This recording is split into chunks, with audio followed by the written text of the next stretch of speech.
Wuthering Heights is the name of Mr. Heathcliff's dwelling. Wuthering being the strictly old atmospheric tumult to which the station is exposed in stormy weather. Pure, bracing ventilation you must have up there at all times. Indeed, one may guess the power of the north wind blowing over the edge by the sound of trees at the end of the house, and by a range of gaunt forms all reaching their limbs one way, like craving arms of the sun. Happily, the architect had the foresight to build it strong. The narrow windows are deeply set within the walls, and the corners defended by large jutting stones. Miss Heathcliff. Mr. Lockwood, your new tenant, sir. I do myself honour calling as soon as possible after my arrival to express the hope that not inconvenience to you in my perseverance on soliciting the occupation of Rushcross Grange. I heard yesterday I had some faults. Rushcross Grange is my own, sir, and I shan't let anyone inconvenience me. Okay. Joseph, take Mr. Lockwood's horse and bring up some wine. I stopped at my principal door. I detected the date 1500 and the name Everton Earnshaw. I believe that Wuthering Heights, the kitchen, is forced to retreat altogether, as I observed no signs of boiling, roasting, or baking about the huge fireplace. Under the chimney were sundry villainous old doves. Near an arch under the dresser reposed a huge ruddish hunting dog surrounded by a swarm of squealing puppies. Some might suspect Mr. Heathcliff of a degree of underbred pride. I have a sympathetic chord with him which tells me it is nothing of the sort. I know by instinct his reserve springs from an aversion to show a display of feelings, to manifestations of mutual kindness. He'll love and hate equally undercover, and esteem it a species of impertinence to be loved and hated again.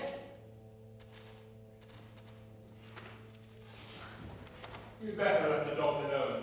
She's not accustomed to being spoiled, not kept for a pet. Joseph! You're flurried, Mr. Lockwood. Yeah. Have some wine. Guests are so exceedingly rare in this house that I hardly know how to receive them. Your health, sir. I found him very intelligent on the topic we touched, and before I went home I was encouraged so far as to offer another visit tomorrow. It is astonishing how sociable I feel myself compared with him. Yesterday afternoon set in, misty and cold, and I had the mind to spend it by my study fire. Coming up from dinner, however, I observed a servant girl on her knees, surrounded by brushes and coal skeletons, and raising an infernal dust as next windows were flamed with heaps of cinder. So I took my hat and made a formal walk to Heathcliff's garden gate. Just in time to escape the first feathery flakes of a snow shower. On that bleak hilltop, the earth was hard with black frost, and the air made me shiver for every limb.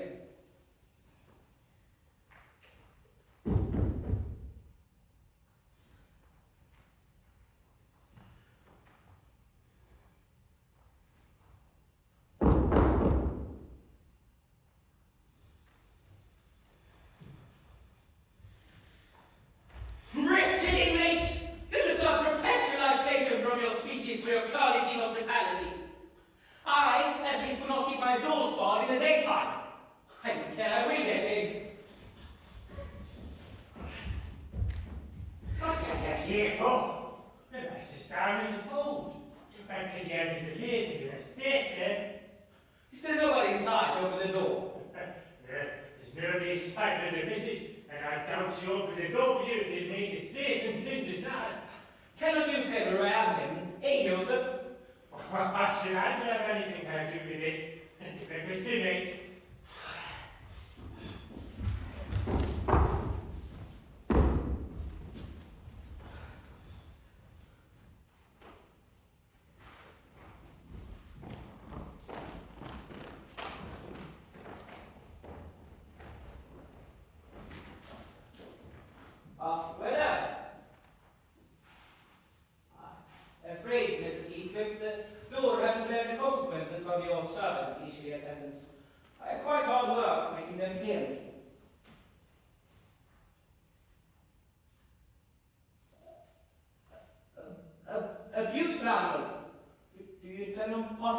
wants, madam?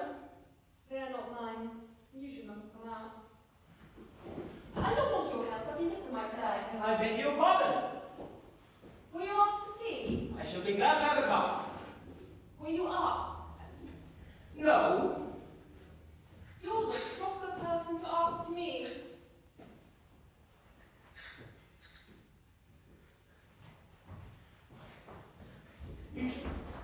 You see, sir, I am come according to promise. And I fear I shall be weather-bound for half an hour, if you can afford me shelter during that time. Half an hour? I wonder you should select the thick of a snowstorm to ramble about in. You know you run a risk of being lost in the marshes. Perhaps I can get a guide from among your lads, and he can stay on the range till morning? No, you could not. Well then, I must trust my own sagacity. You're going to make the tea. Is he to have any? Get it ready. Now, sir, bring forward your chap. It is strange how customs can mold our tastes and ideas. Many could not imagine happiness in a life of such complete exile as you spend, Mr. Heathcliff. Yet I'll venture to say that surrounded by your family, and with the amiable lady as the presiding genius of your home and heart, you are... My amiable lady. Where is she, my amiable lady? Mrs. Heathcliff, your wife, I mean. Mrs. Heathcliff is my wife. No, she's my daughter-in-law.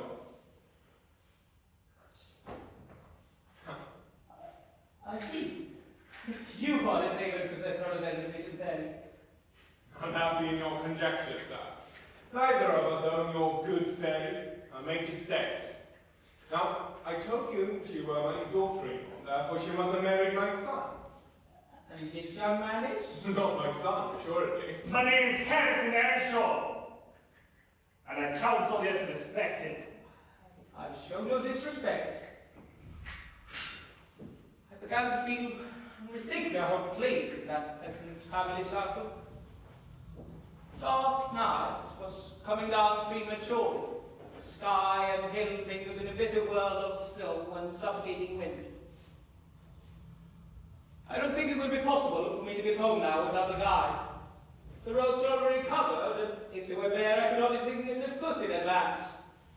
Harrison, drive those dozen sheep into the barn porch. They'll be covered if left in the fall all night. And put a plank before them.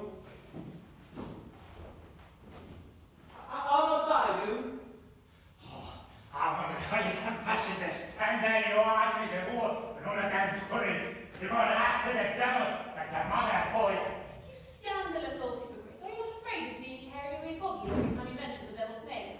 I warned you to prevent me provoking you, or I should be forced to ask your abductors a special favour. Stop. Look here, Joseph. I'll show you how far I've progressed in the black arts. I'll soon be competent to make a clear house of it. The red cow didn't die by chance. Oh, wicked, may the Lord deliver us from all evil.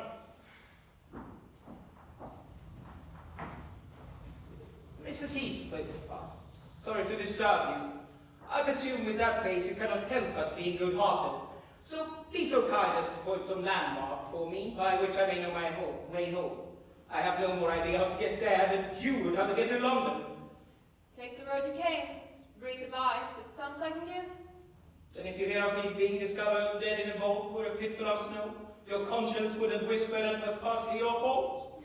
How so? I cannot escort you. They wouldn't let me go past the Golden Wall. You? I want you to tell me the way, not show it. Well, persuade Mr. Heathcliff to let me guide. Who? There's himself, Joseph, Mr. Earnshaw, and I. Which would you have? I don't know, boys at the farm. No, that is all. Well, then it follows that I am compelled to stay. That you may settle with your host. I have nothing to do with it. I hope this will be a lesson for you to not make any more rash journeys on these hills. As for staying here, I don't keep accommodations for visitors. You'll either have to share a bed with Harrington or Joseph if you do. It's no worse. I can sit in a chair in this room. It's... No! Stranger is a stranger, be he rich or poor.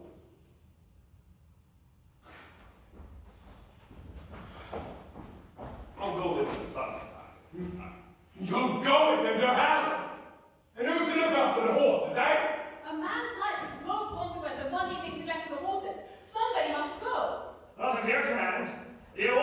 sure it'll be better keep quiet. Then I hope his ghost will haunt you, and I hope his Heathcliff never finds another tenant until the greatest of ruin. Hearken! Discretion!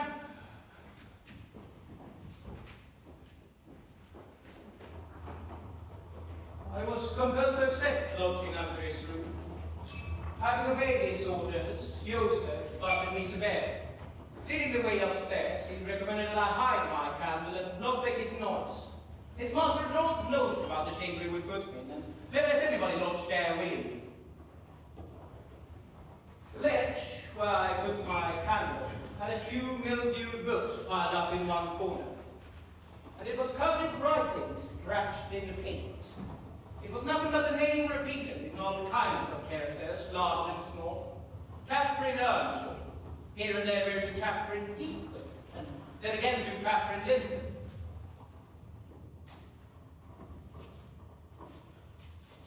It was an Old Testament, smelling dreadfully musty.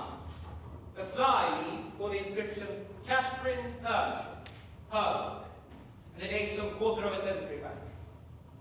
An immediate interest kindled within put down on Catherine, and I began forthwith to decipher her faded hieroglyphics. An awful Sunday. I wish my father was back. Hindley is the detestable substitute. His treatment of Heathcliff is atrocious. H and I are going to rebel. They took her first initial steps this morning.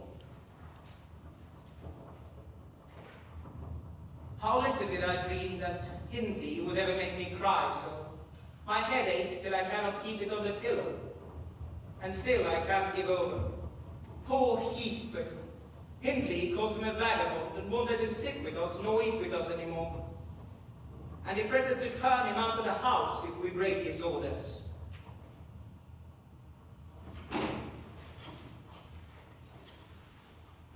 Let me in! Let me in! Who are you? Catherine Linton! Catherine Linton! Catherine Linton! I lost my way on the wall! I lost my way on the wall! Let me in! Let me in! How can I? Let me go if you want me to let you in. I'll never let you in. Not if you wait for 20 years. It is 20 years! 20 years! I've been waiting 20 years! Is anyone here? It's only your guest, sir. I had a sort of screaming in my sleep, going to frightful nightmare. Oh, God confound you, Mr. Lockwood. I wish you were the... And who showed me up into this room? Who was it? It was your servant, Joseph. I'm sure I got another proof that the place was haunted at my expense. Well, it is, swarming with ghosts and goblins. You're reasoning shouting it out, I assure you. What can you mean? And what are you doing? Lie out and finish up the night since you are here. But for heaven's sake, don't repeat that horrid noise unless you're having your throat cut. If that minx had gotten in through the window, she probably would have strangled me. Catherine Linton, or Earnshaw, or however she was called. She must have been a changeling, wicked little soul. She told me she had walked the earth these 20 years, a just punishment for her mortal sins. What can you mean by talking that way to me? How dare you? Under my roof!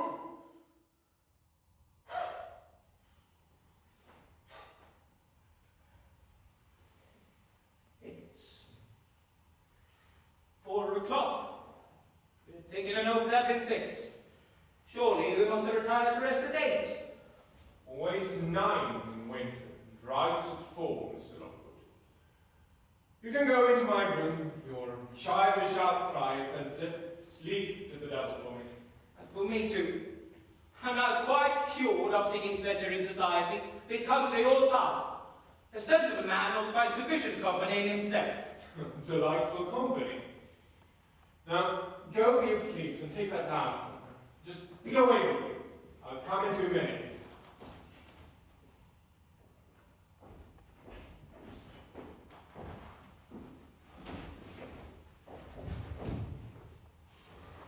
Come in! Come in! Oh, Kathy, do come! Oh, do! My heart's darling, hear me this time, Catherine, at last!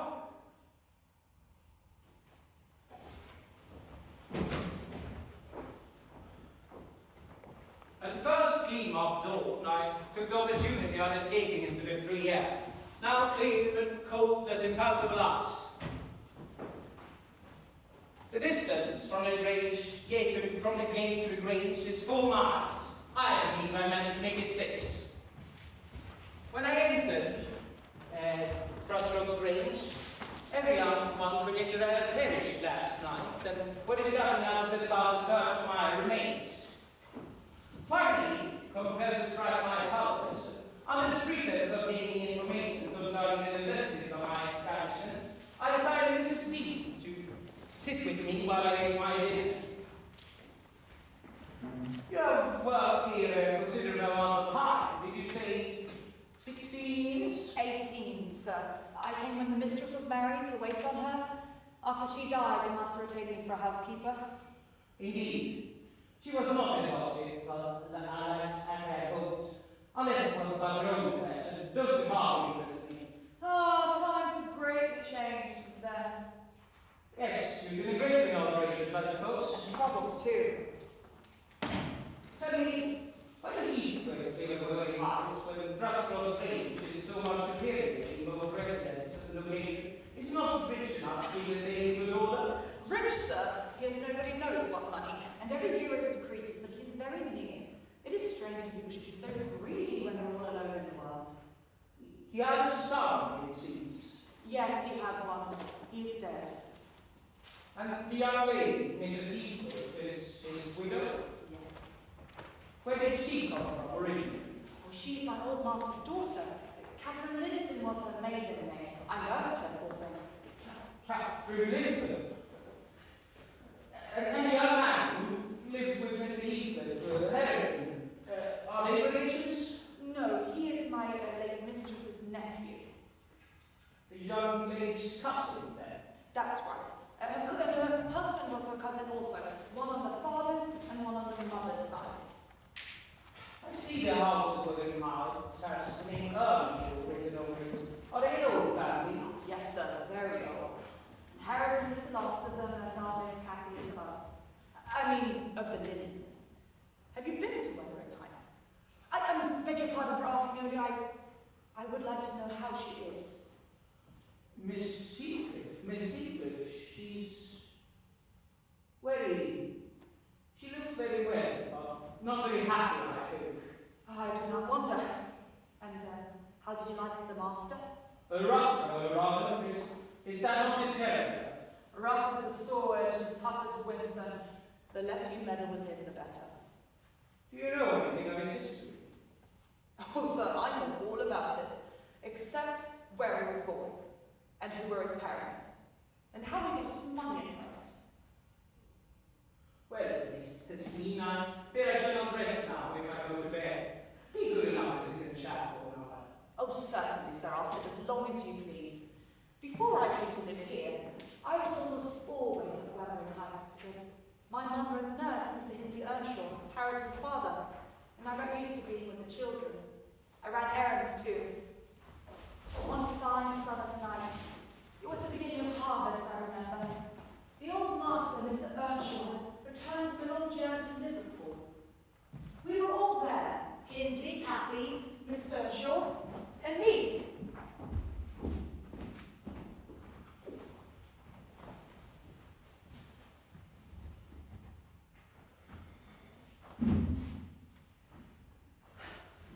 Say here, wife, I was never so beaten with anything in my entire life. But you must then take it as a gift of God. Those looks, almost as though it came from the devil. How can you fancy to bring that brat in the house when we were all parents to feed and fend for? Are you mad? What do you mean to do with it? He was starving and houseless and as good as mute. I picked him up and inquired for his owner, but not a soul knew whom it belonged. I thought it better to take it home with me at once. I could not leave it as I found it. Wash it and give clean things. Let it sleep with the children.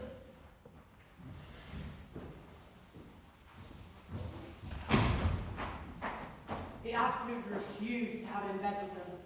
We were even in the room.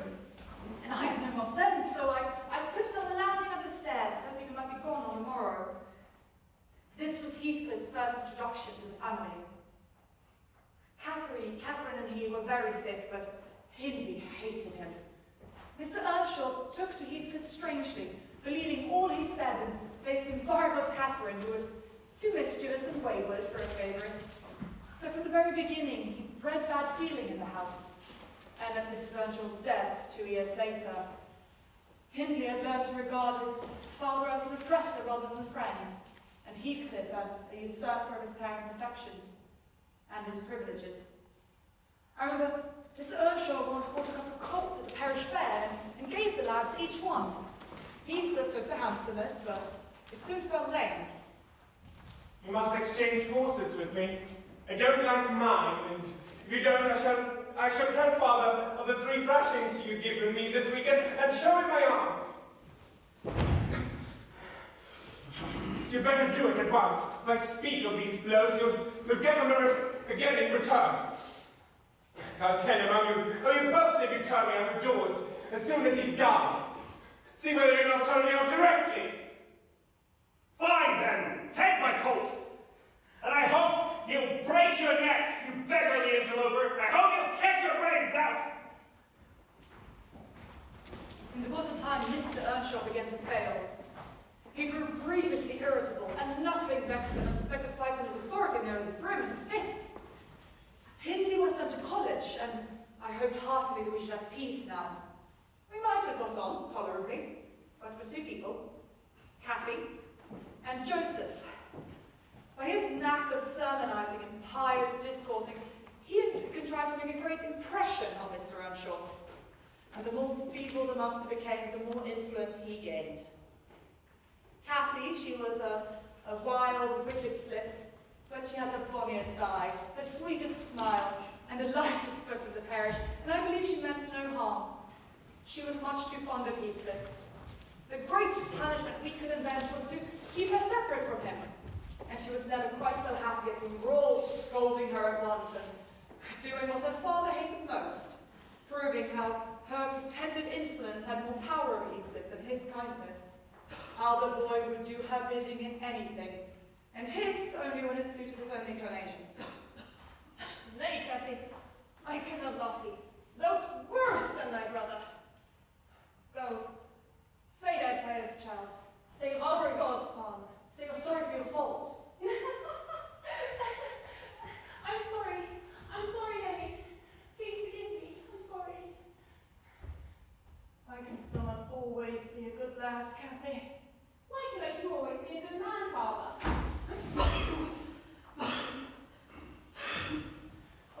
I shall see you to speak, Father.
Hindley came back for the funeral, and he brought a wife with him.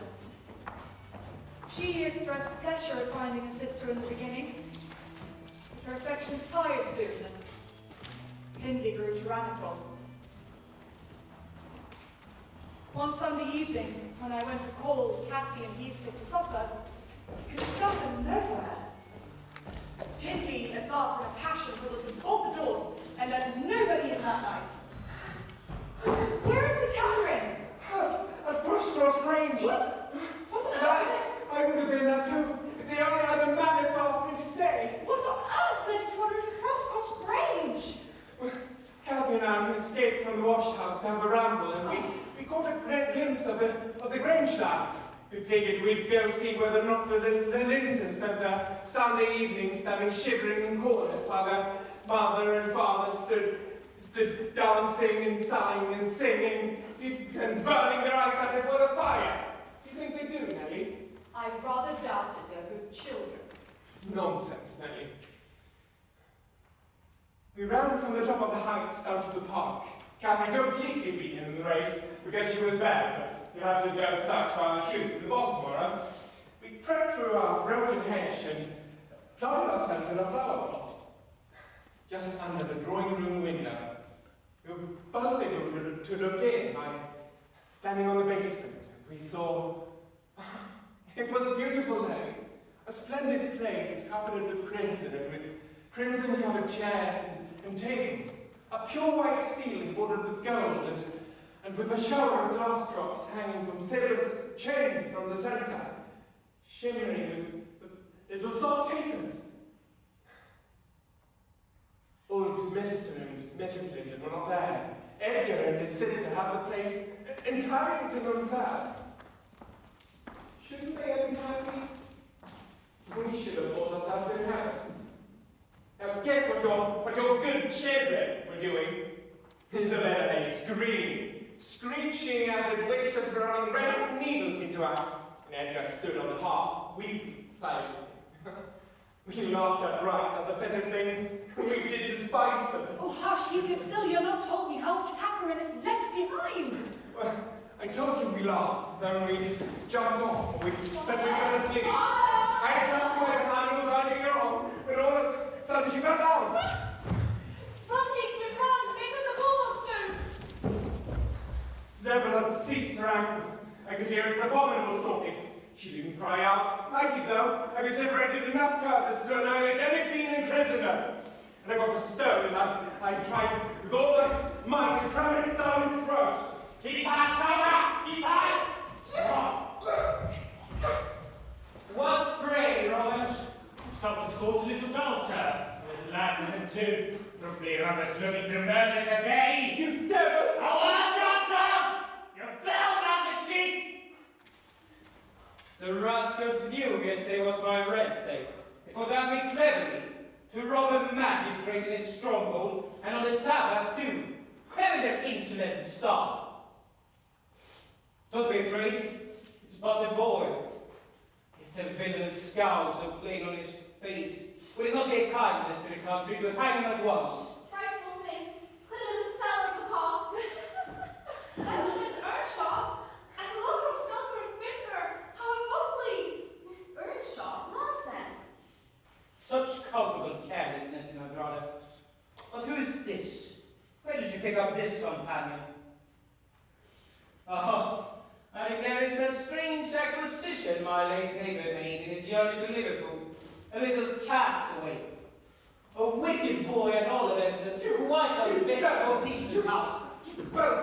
Did you notice his language, Robert? I'm shocked my children should have heard it. No, but that can't be. I could see them. Their eyes were full of stupid admiration. She is so immeasurably superior to them, to anybody in love. Is she not, Mary? Catherine stayed 5 weeks till Christmas. And by that time, her ankle was very cured and her madness much improved. Why, Kathy, you are quite a beauty. I should have scarcely known you. You look like a lady now. Isabella is not to be compared with her, is she, Francis? Well, she's on her way, but I'm sure she's ready. Is Heathcliff not here? Heathcliff, you may come forward. You may greet and welcome Miss Catherine and any other servant. Why? How dirty and cross you look, and how funny and grim. Because the basket's on you, Sir Edgar and Isabella Linton.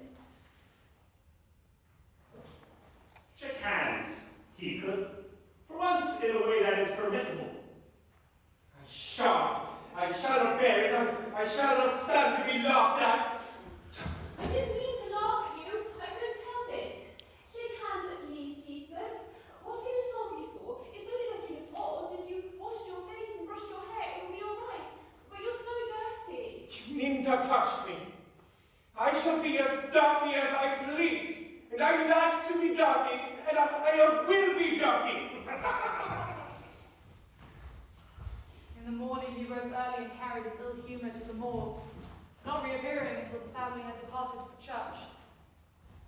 Make haste, Heathcliff! The kitchen's so comfortable and Joseph's upstairs. Make haste and I'll dress you smart before Miss Catherine comes back, and you can sit together with the whole hearth to yourself and a nice long chat until bedtime. Come! Are you coming? There's a little cake for you, nearly enough, and you'll need half an hour's donning. Nelly, make me decent. I'm going to be good. High time, Heathcliff. Catherine cried last night. It looks as if you envied her because she is more thoughted than you. Well, I cried last night, and I had better reason to cry than she. Yes, you had a reason for going to bed with a proud heart and an empty stomach. But if you are ashamed, you should beg pardon for what you did. When she comes back, you should go up to her and you should say, "Oh, you know best what to say." And I'll still time a way to make you look nice, so that Mr. Edgar Linton shall look like a doll beside you. You are younger, and yet you're taller, and twice as broad across the shoulders. You could knock him down in a twinkling. Nelly, if I knocked him down 20 times over, that would make him less handsome, or me more so. I wish he was dressed and behaved as well, and had a chance of being as rich as he would be. A good heart will help you to a bonny face, my lad. Come to the glass, and let me see what you should wish. Do you mark those two lines between your brows, and those heavy brows that instead of rising arched, sink in the middle, and those two black fiends that never open their windows boldly but lurk, glinting beneath like devil spies? Do you wish and learn to smooth away the surly wrinkles, to raise your lids up frankly, change the fiends to confident, innocent angels, suspecting and doubting nothing, always seeing friends where they are not sure of foes? In other words, I must wish for Edgar Linton's eyes and forehead. Well, I do, and that won't help me to them. A good heart will help you to them. And now that we're done washing and combing and sulking, don't you consider yourself rather handsome? I'll tell you I do. You are fit for a prince in disguise. Who knows, sirs, your father was an emperor, and your mother a queen. Each of them to buy a prosperous range and Wuthering Heights with 1 week's income. And you were kidnapped by wicked sailors and brought to England. If I were you, I would frame high notions of my love. And the knowledge of what I was should give me confidence to support the impressions of a little farmer.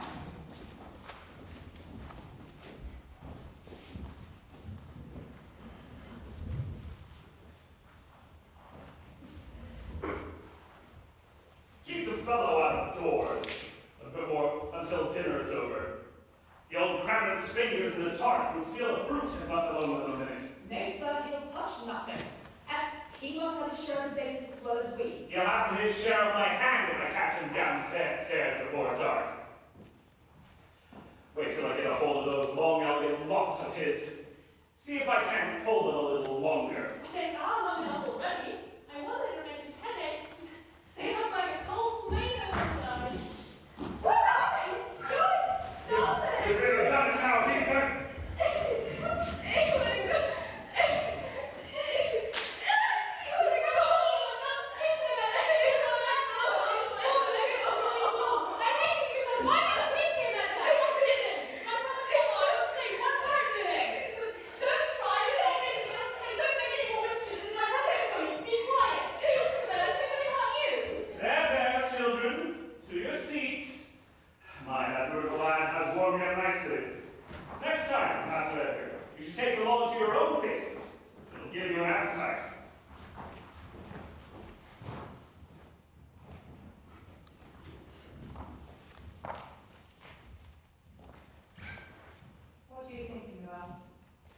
Trying to settle how to pay him back.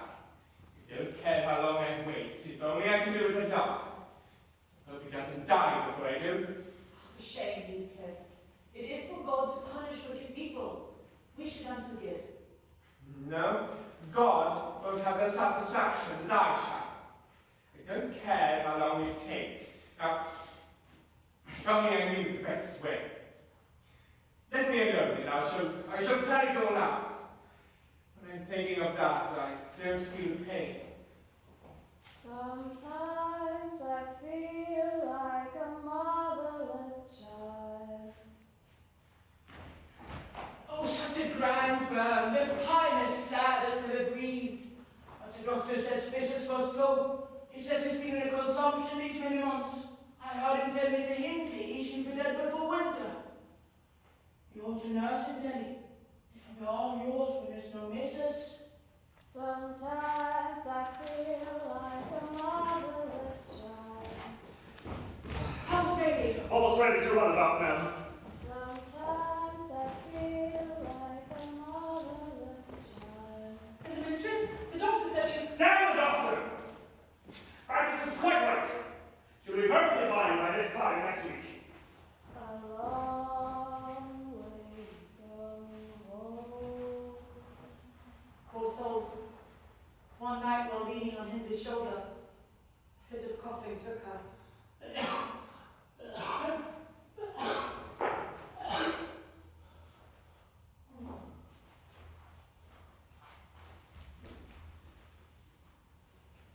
Sometimes I feel like I'm almost done. Sometimes I feel like I'm almost done. Sometimes I feel like I'm almost done. The child, Hareton, fell wholly into my hands. Mr. Earnshaw neither wept nor prayed. He cursed and defied and gave himself up to reckless dissipation.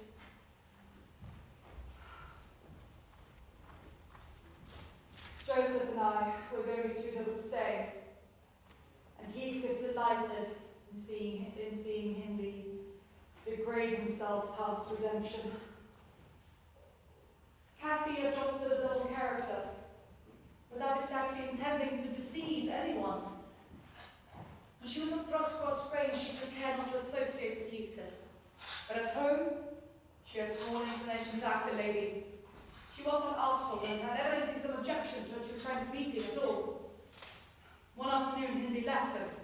Heathcliff presumed to give him some holiday.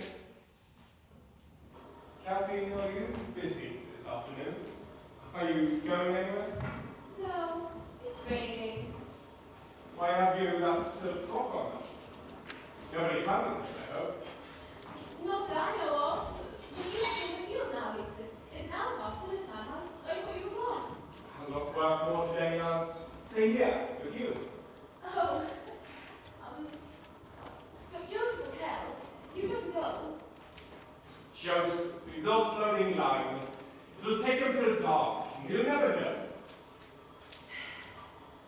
Isabella and Auntie Linton spoke of calling this afternoon. As it's raining, I hardly expect them, but they may come. Order Ellen to say you're engaged. Cathy, don't try me out with those pitiful, silly friends of yours. You know, sometimes I'm on the verge of complaining but I'll not. Nothing what? Nelly, you've called my head quite off the cuff. That's enough. Let me alone. What were you on the point of complaining about, Heathcliff? Nothing, only look at the almanac on that wall. The crosses are for the evenings you'd spent with the Lindens. The dots are for those spent with me. You see? I marked every day. Yes, very foolish. As you might have noticed. Where's the sense in that? To show that I do take notice. And am I always to be sitting with you? What do you talk about? It's no company at all when people know nothing and say nothing.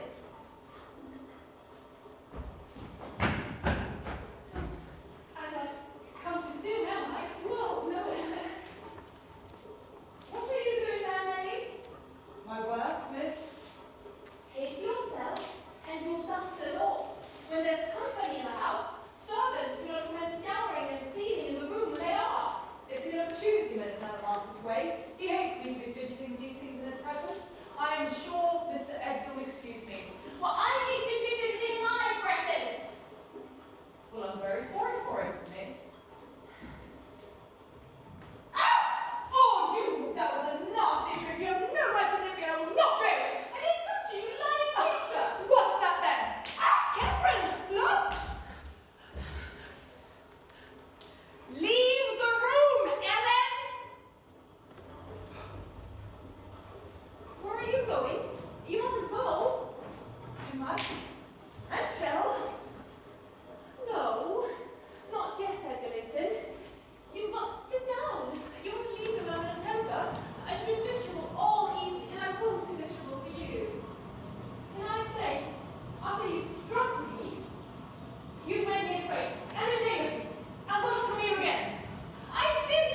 think that I would rear such a child? So that maybe I'll break the rest of it!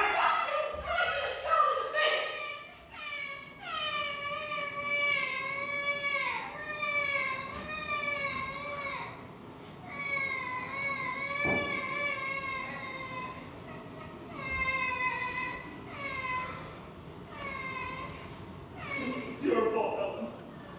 You should have kept him out of my sight. You should have taken him from me. Is he injured anyway? Injured? But he is not killed. I wonder his mother to rise from her grave. You are worse than a heathen, treating your own flesh and blood in this manner. He hates you. They all hate you. That's the truth. A happy family you have, and a pretty state you've come to. Come to a prayer yet, Nell. I won't murder you tonight. Unless, perhaps, set the house on fire. Nay, sir. You take warning. Have pity on this poor boy's son if you kept nothing for yourself. Anyone shall do better for him than I shall. Have mercy on your own soul. On the contrary, here's to its hearty damnation.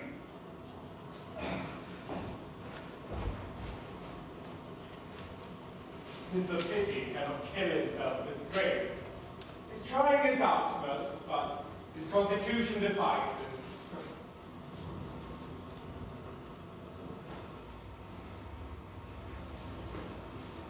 Nelly? Are you alone? Where's Heathcliff?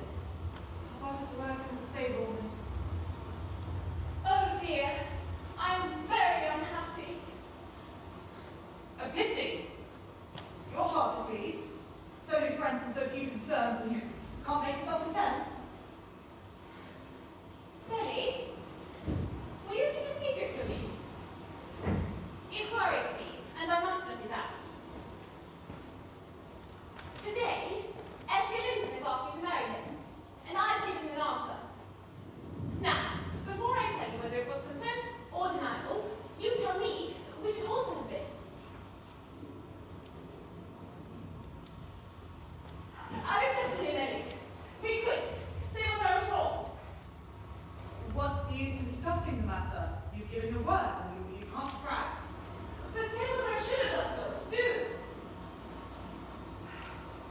Do you love Miss Reckon? Of course I do. Who can help it? And tell me why you love him? Nonsense. I do. That was sufficient. Because he's handsome and pleasant to be with. Bad. Because he's young and cheerful. Bad still. Because he loves me, and because he is rich, and I should like to be the greatest woman in the neighborhood, and I should be proud to have such a husband. Worst of all. And now tell me again, how you love him. As everybody does. You're silly, Nelly. Answer. I love the ground under his feet, and the air over his head, and everything he touches, and every word he says. I love all his looks, and all his actions, and him entirely and altogether. There now. And why? Maybe a jest of it. I am very far from jesting, Miss Catherine. You love Mr. Edgar because he is young, and cheerful, and handsome, and rich, and loves you. Well, he will not always be young and handsome, and he may not always be rich. But he is now, and I'm only to do the present. Oh, you're going to do the present? Well, go ahead, marry Clinton then. Well, I shall marry him. I don't want your permission for that. But you've not told me my own right. Perfectly right. If one's right to marry over the present, your brother will be pleased. Where's the obstacle? In here and here, in whichever place the soul lives, in my soul and in my heart, I'm convinced I'm wrong. I've dreamt in my life dreams of Oh, staying. Catherine, please. We are dismal enough without you conjuring up ghosts and visions.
the bed. Have you seen Heathcliff, you ask? No, I'd rather look for a pony, but I can't look for neither a pony nor a Heathcliff on a night like this. It's as black-headed as Jeopardy. Besides, I don't think you're coming my way, so maybe he'll be less hard-headed with me. We don't have to sit down. We're going to give it to him and we'll stay there now. No, I don't think he is given in this. I expect he's at the bottom of the bottle by now. And I warn you, the shoe might be the next. All comes down to God for this Joseph. And you know what the scripture says is.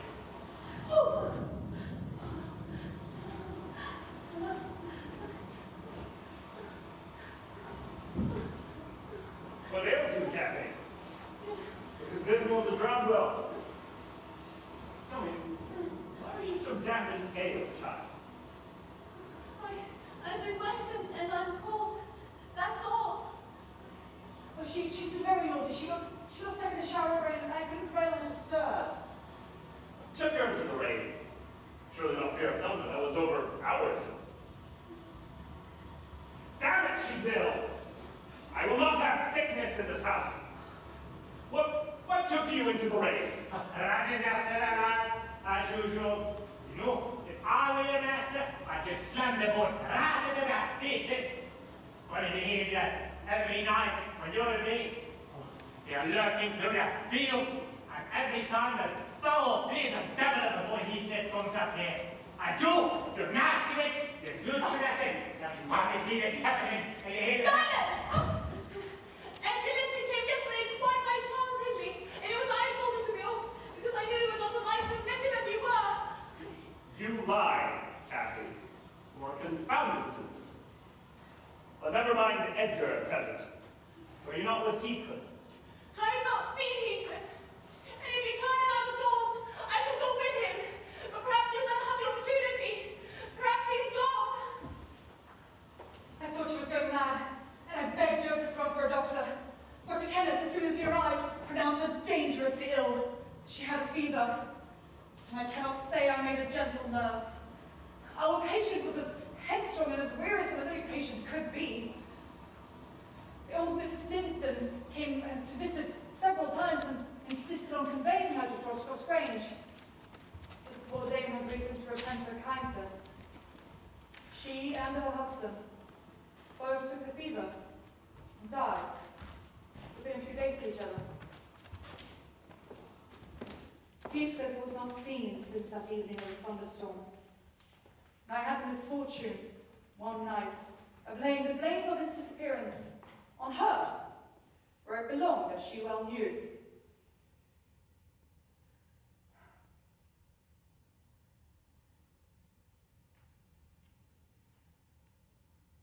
Linton, Edgar Linton.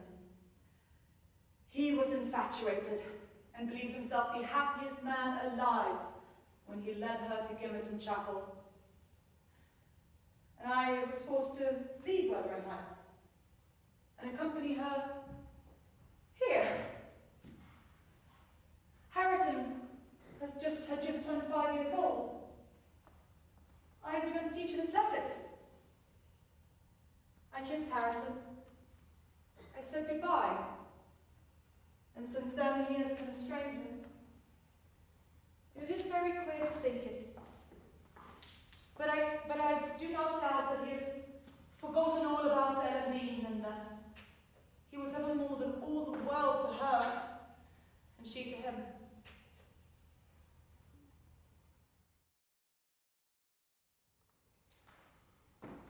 A charming introduction to a hermit's life. 4 weeks torture, tossing and sickness. All these bleak winds and bitter northern skies, impassable roads and dilatory country surgeons. Worst of all, the terrible information of Kenneth that I did not expect to be out of doors till spring.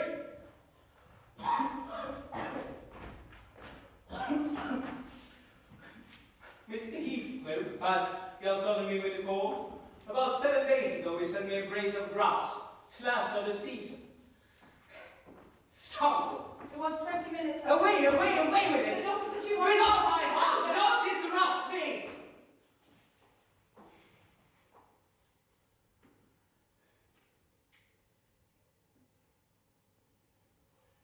Come take your seat here, draw your knitting out of your pocket, and continue the history of Mr. Heathcliff from where he left off to the present day. Did he finish his education on the continent and come back here, gentlemen? Or did he get a Caesar's place at college? Or escape to America and earn honors by drawing blood against his foster country? Or perhaps earn a fortune more promptly on the English highways? Well, he may have done little in all of these vacations, Mr. Lockwood, but I couldn't give my word for any.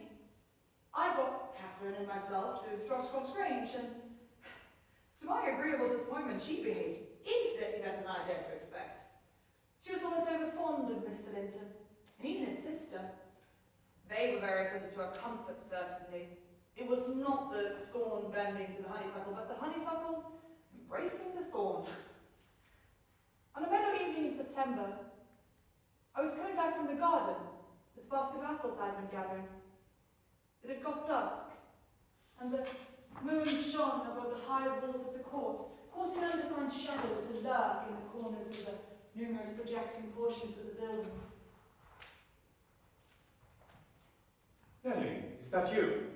I've waited here an hour, and all that while, all around has been a still stare. You do not know me. Look, I'm not a stranger. Heathcliff? You came back? Is it you? Is it really? Where are they? Speak. Nelly, you aren't glad. You needn't look so disturbed. Is she here? Speak. I want one word with her. Go say some person from Gimmerton desires to see her. How will she take it? What will she do? But you are Heathcliff. You're altered. Maybe there's no comprehending. Have you been for a soldier? Go and carry my message. I'm in hell till you do. They sat together in a room whose window lay back against the wall, displaying beyond the wild trees and the green park the valley of Gimmerton, with a long line of mist winding nearly to its top. Both the room and its occupants looked wonderfully peaceful. I've had someone here who wishes to see you, Mom. What does he want? Who is it? Someone mistress does not expect. That Heathcliff, you recall him, sir? What? The brat? And the cowboy. Why did you even say so? You must have called him by those names. She was sadly grieved to hear you. She was really heartbroken when he ran off. Oh, Edgar, darling! Heathcliff's gone back years! Well, don't strangle me for that. There's no need to be frantic. I know you didn't like him, yet for my sake, you must be friends now. Shall I tell him to come on? Here. Into the parlor. Where else? The kitchen, perhaps? No, I cannot sit in the kitchen. Set 2 tables here, Ellen. One for your master and Miss Isabella, being gentry, and the other for Heathcliff and myself, being of the lower orders. Will that please you, dear? I shall run down and secure my guest. You between Sarah. Catherine, try to be glad without being absurd. The whole household need not witness the sight of your welcoming a runaway servant as a brother.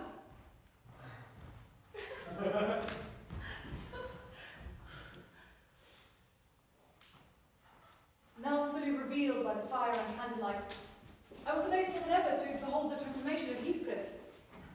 His countenance was much older in expression and precision of feature than Mr. Linton's. It looked intelligent, and there lurked yet a ferocity in those eyes, full of fire, but it was subdued, and his manner was even dignified, though stern for grace. Sit down, sir. Mrs. Linton, recalling old times, would have to give you a cordial reception. And of course, I'm gratified when you occurs to please her. Thus am I, especially if it be anything in which I have a part. I shall think it's a dream tomorrow. I shall not be able to believe that I've seen you once more. And yet, cruel Heathcliff, you do not deserve this welcome. To be absent and silent for 3 years, and never to think of me. A little more than you thought of me. I heard of your marriage. Before coming up here, when I waited in the yard below, I meditated this plan. To have one glimpse of your face, a stare of surprise and pretended pleasure. Afterwards, settle my score with Hindley, and then prevent the law by doing execution on myself. Your kind words put these ideas out of my mind, but be wary of meeting me with another aspect next time. Nay, you'll not drive me off again. Catherine, if we're not to have cold tea, please eat. Mr. Heathcliff will have a long walk. Well, you may watch tonight. Are you going to Gimmerton? No, to Wuthering Heights. Mr. Earnshaw invited me after I called this morning.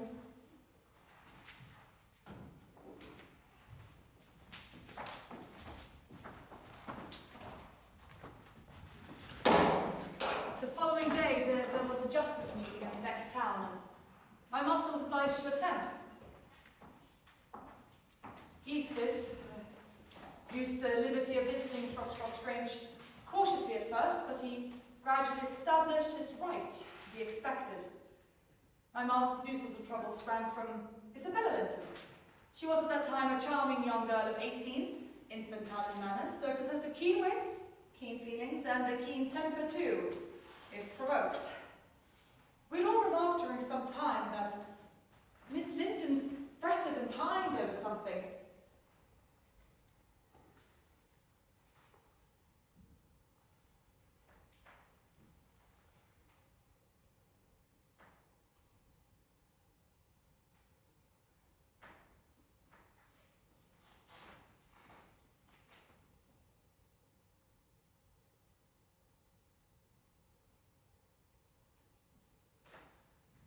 One evening, when she had been peculiarly wayward, rejecting her breakfast, complaining that the servants did not do what she asked, that the mistress would allow her to be nothing in the house, that Edgar neglected her, and that we had given her a cold by leaving the doors to open for too long and letting the fire in the parlour go out on purpose to vex her. Mrs. Linton insisted that she go to bed and threatened to send for the doctor. My health is perfect. It's only your harshness that makes me unhappy. Harsh? How can you say I'm harsh? When have I been harsh? Tell me. Yesterday, on our walk along the moors, you told me to ramble where I pleased while you sauntered on with Mr. Heathcliff. Well, it was no indication that your company was superfluous. We did not care if you kept with us or not. Oh no! You wished me away because you knew I liked to be there. Is she sane? I'll repeat the conversation word for word to you, Isabel, and you won't have any charm we could have for you. I don't mind the conversation. I wanted to be with him.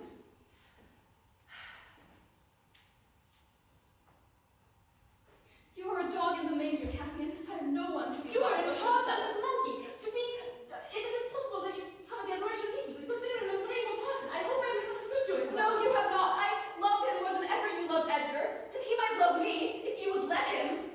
Nelly, help me to convince her of our madness. Tell her what Heathcliff is. An unreclaimed creature, without refinement, without cultivation, an arid wilderness of farce and wisdom. It is deplorable ignorance of his character, child, nothing else which makes that dream enter your head. Pray, don't imagine he conceals depths of benevolence and affection beneath a stern exterior.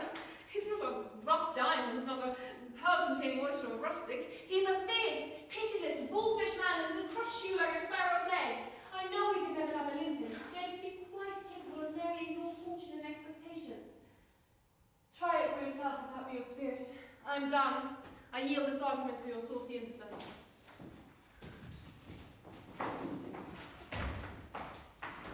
Heathcliff, aware of the master's absence, called rather earlier than usual.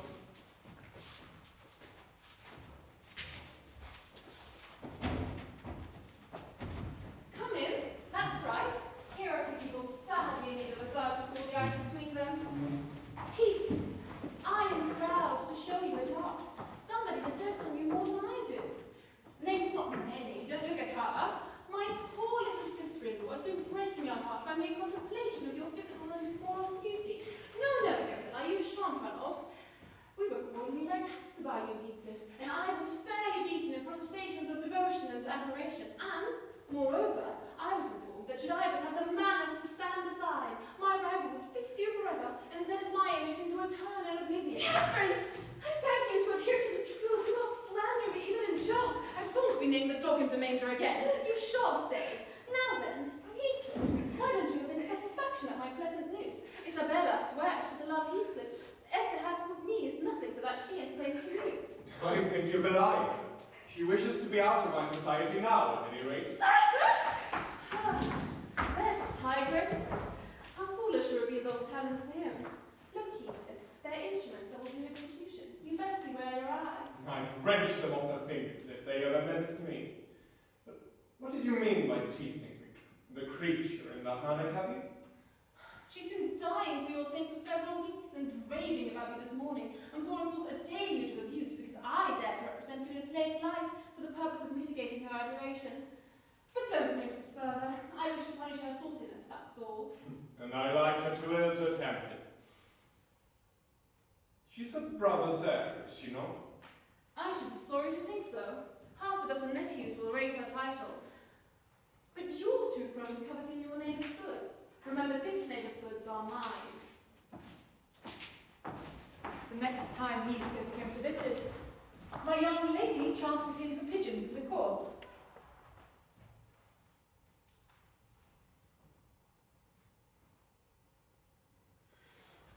Judas! Traitor! Oh, you're a hypocrite too, are you? A deliberate deceiver! Heathcliff, I said you must let Isabella alone, and I beg you will, lest your time of being received here would enter to draw the bolts against you. What is it to you? I have a right to kiss her if she chooses, and you have no right to object. I'm not your husband. You need to be jealous of me. I want you to know that I'm aware that you treated me fondly. Fondly, you know. If you think I'll suffer and revenge, I'll convince you of the contrary.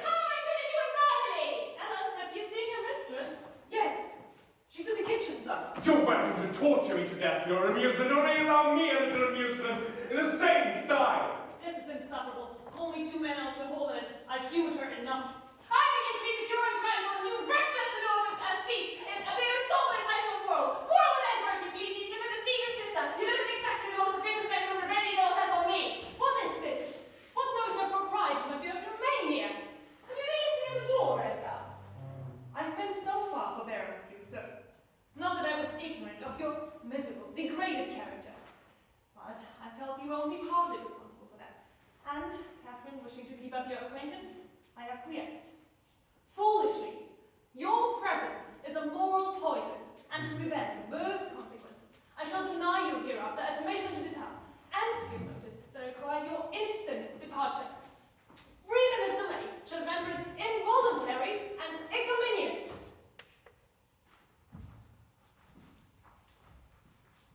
Kathy, this lamb of yours threatens like a ball. Ellen!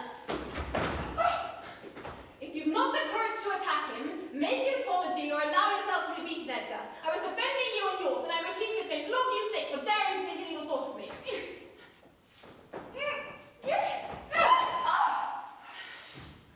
Oh, heavens! In all days this windy knighthood, we are vanquished, we are vanquished. You shan't be beaten. Your titles of lamb, but a sucking leveret. This is the slim, savoring thing you prefer to me? Is he weeping or is he going to faint for fear? There, go now. Get away. He will return with a brace of pistols and half a dozen assistants. Do you suppose I'm going without blow burning in my gallantry? If I don't floor him now, I'll murder him sometime. Let me get at him. He's not coming! He's not coming! There's the coachman and 2 gardeners. Each have a bludgeon and the master will most likely be watching from the parlour window to ensure they fulfill his orders.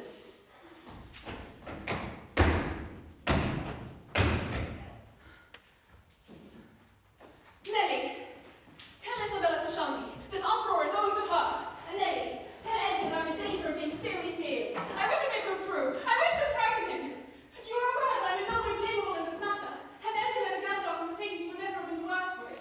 Well, if I cannot keep Heathcliff, my friend, if Edgar will be mean and jealous, then I will try to break their hearts by breaking my own. That will be a prompt way of finishing all. Remain where you are, Catherine. I shall not say.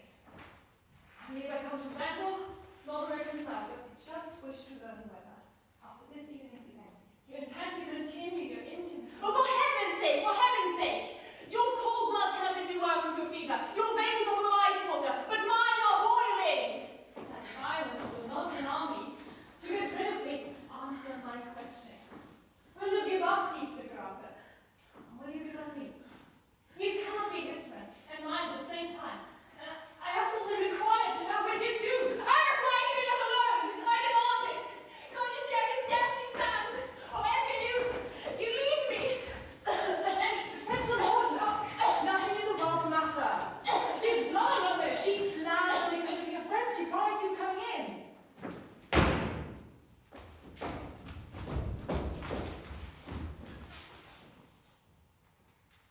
she never offered to descend for breakfast the next morning. And when I went to ask whether she would have some brought up, no! The same question was repeated at dinner and at tea and again on the morrow after, and received the same answer. Miss Linton and Isabella had an hours-long interview, but he could make nothing of her evasive replies. He was forced to go through the examination satisfactorily.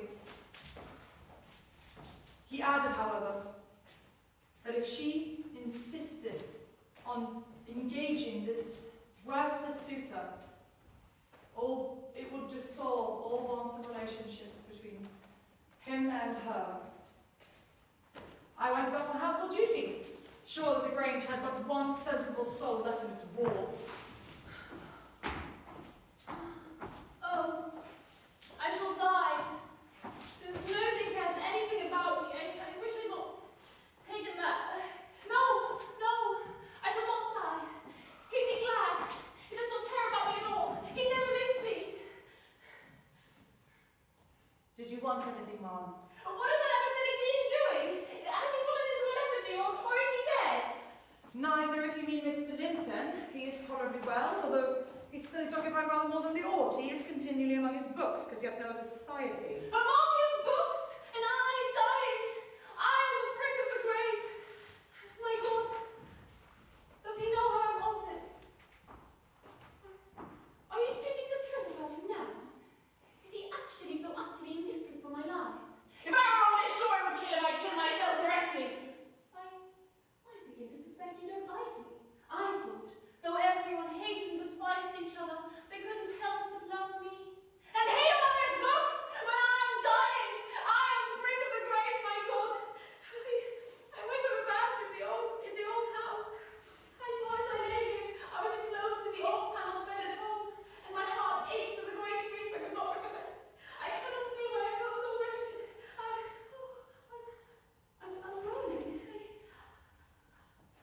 I wish I were out of doors.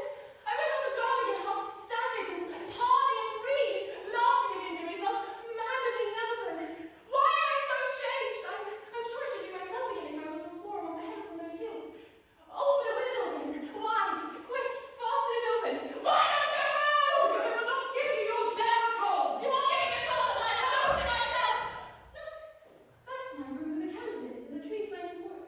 And the other candle is Joseph's garret. He's waiting for me to come home, so he may lock the gate. Heathcliff, if I dare you come, you venture. If you go, I shall keep you. I won't rest till doing with me. Master, my mistress is quite ill, and I cannot manage her. Please, pray will help me get her to bed. I'm very ill. Shut the window. She's been hemorrhaging and walking all about, eating it, scarcely anything, but it is nothing. It is nothing, is it, Elsie? You should like how more Lily for keeping me ignorant of this. Oh, come on, you Edgar Linton. You're one of those things that's always found and least wanted and unwanted. Never. They cannot keep me from my resting place, where I'm bound before spring is over. There it is. Not among the Lintons underneath the chapel roof, mind, but in the open air, with a headstone. And you can choose whether you come to them or stay with me.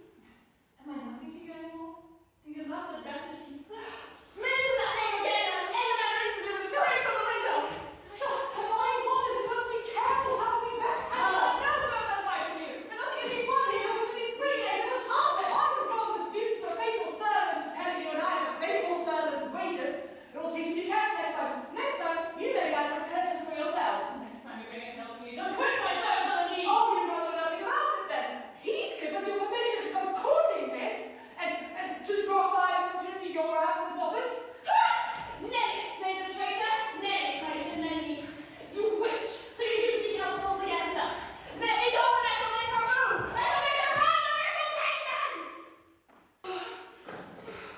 Nelly Dean. I can't help but fancy there's an extra cost for this. Stout, hardy lass like Hatton does not fall ill for a trifle. Oh, you're aware of the Ursul's violent dispositions, Mr. Kenneth, and Mrs. Linton got some more. And has Mr. Linton been intimate with Mr. Heathcliff lately? Mr. Heathcliff often visits the Grange, so I do not think he'll be taken in again.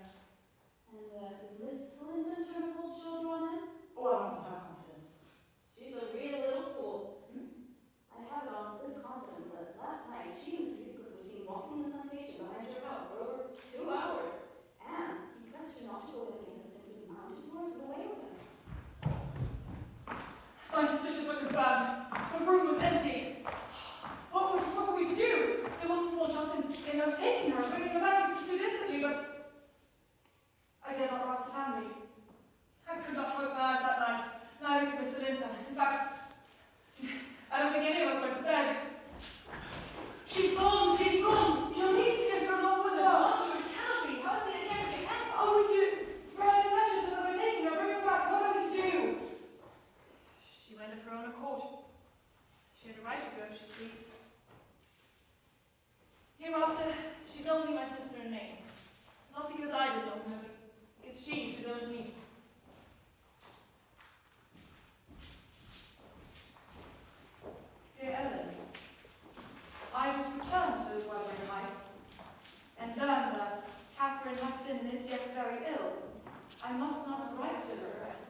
think we were too distressed to answer what I sent.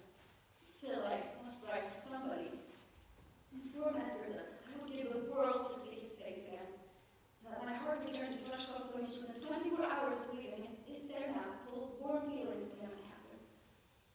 They need not expect me, and they can draw what conclusions they please. The remainder of the letter is for yourself alone. I want to ask you two questions. The first is, how did you endeavor to preserve the common sympathies of human nature while you resided here? The second is this. Is Mr. Heathcliff a man? And if so, is he mad? And if not, is he a devil? I beseech you to explain to me what I have married. That is, when you call to see me, Emma, and you must come very soon, don't write but come. And bring me something from Edgar.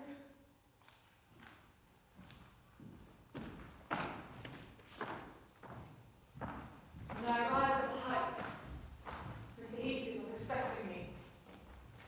I argued and complained and flatly refused him 50 times, but he forced me to an agreement. I engaged to carry a letter to my mistress from him, and I promised to give him intelligence of my master's next absence from home. Was it right or wrong? I fear it was wrong. There's a letter for you, Mrs. Linton. Shall I read it to you? It's from Mr. Heathcliff. He wishes to see you, Mum. He's in the garden at this time, impatient to know what answer I shall bring.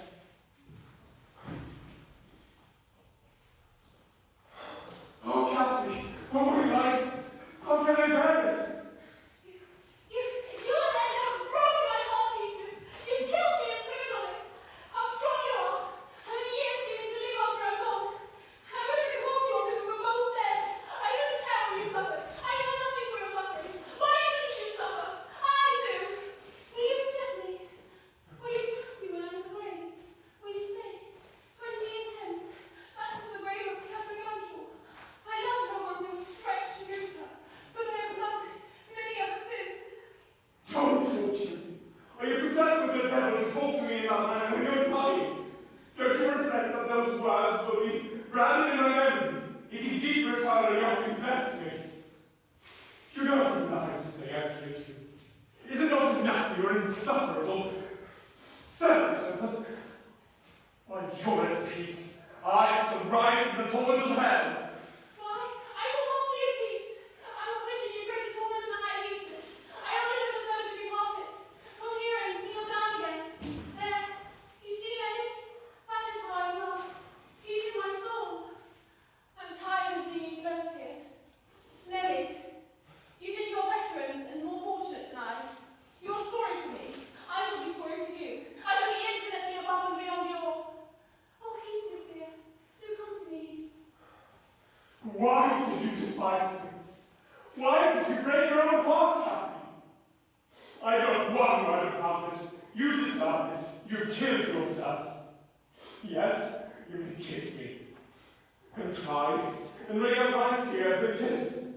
Lie to you, and damn you! You love me! And what right have you to leave me? What right? What for the poor fancy you have lived? Because misery and degradation and death, nothing could have parted us. You, of your own will, did it. I have broken your heart, you broken it. And breaking it, you broken mine. Do I not live? What kind of living will it be when... My master's Would you like to live with your soul in the grave? Sir, hurry, my master's back. Hurry! Take the front steps and I shall meet you there. And stay among the trees until you stay in. I must go, Catherine. But if I live, I'll see you beforehand. If we ever see. You shall not go. You must not, I tell you. For what long? Not for 1 minute. Later we'll be down immediately. No. Oh, don't go. It is the last time. Ed will not hurt us. Oh, Heathcliff, I shall die. I shall die. Are you going to listen to her ravings? She does not know what she says. Are you going to ruin her? Does she not wish to help herself? Get out!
us all. Whether still on earth or now in heaven, his spirit is at home with God. I feel an assurance of the effortless and endless hereafter, where life is boundless in its duration, and love in its sympathy, and joy in its fulfillment. Do you believe such people can be happy in their world? She's dead, and I'm not waiting for you to find that out. Put your handkerchief away! Damn you all! You want none of your tears! Come and give me a full history of the event. How did she die? She never gained sufficient consciousness to know Edgar or miss you. Did she mention me? She lies with a sweet smile on her lips. May she wakes kindly, little well. May she wake in torment! Catherine Earnshaw! May you not rest as long as I am living! You said I killed you! Haunt me then! And I believe that ghosts do wander the earth! Be with me always! Take any form! Only do not leave me in this abyss where I cannot find you! Oh God, this is unanswerable! I cannot live without my life! I cannot live without my soul! Go!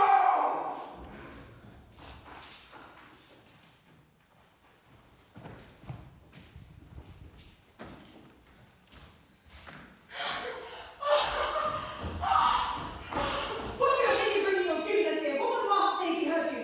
Excuse me. I know I've been just mad. I can't stop myself. I've run the whole way from Wuthering Heights, except where I've flown. I cannot count the number of falls I've had. Oh, I'm aching all over. Don't look so alarmed. Only have the goodness to step outside and let the carriage carry me on to Binghamton and have a servant fetch me some clothes for my wardrobe. Nay, my young man will stir no more and fetch no one. You will not be going to Gimmerton tonight, so there's no need to call a carriage. Certainly I shall, walking or riding. I mustn't think that I care little for Catherine because I behaved so foolishly on that trip. I've cried too, bitterly. We parted unreconciled, you know, and I shan't forgive myself. But I wasn't going to sympathize with him. Brute beast. This is the last thing of his I have about me. I'll smash it, and then I'll burn it! He'd be capable of coming to seek me, and I dare not stay lest that notion should possess his wicked head. Besides, Edgar has not been too kind, has he? Necessity compelled me to seek shelter here. Oh, he was in such a fury. If he had caught me. It's a pity. Earnshaw's no match for him in strength. I might have run till I'd seen them all but demolished had Hindley been able to do it. Don't go so fast, Miss Edgar, your condition. I'll not stay. I wanted to remain here because the Grange is my rightful home, but I tell you, he wouldn't let me. Do you think he could bear to see me grow fat and merry? Could bear to think we were tranquil and not solemn, poisoning our comfort? I'm sure now that he detests me. And that certainty is strong enough to make me feel quite secure that he'll not chase me across England, and therefore I must get quite away. I've recovered from my first desire to be killed by him. I'd rather be killed myself. He has extinguished my love effectually. I can yet recollect how I once loved him. I can dimly imagine I could still be loving him. No! No! Catherine had an awfully perverted taste, esteeming him so highly, knowing him so well. Monster! If only he could be blotted out of creation and out of my memory!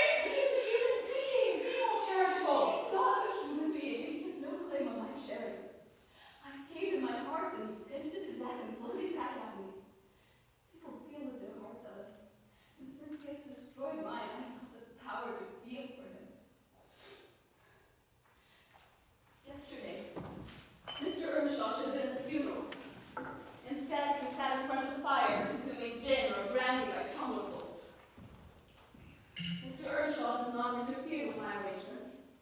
He's quieter now than he used to be. If no one pokes him, more solid and depressed and less furious. Yesterday evening, I was sitting in my nook reading some old books. Hindley sat across from me. Heathcliff returned earlier than usual from his watch over his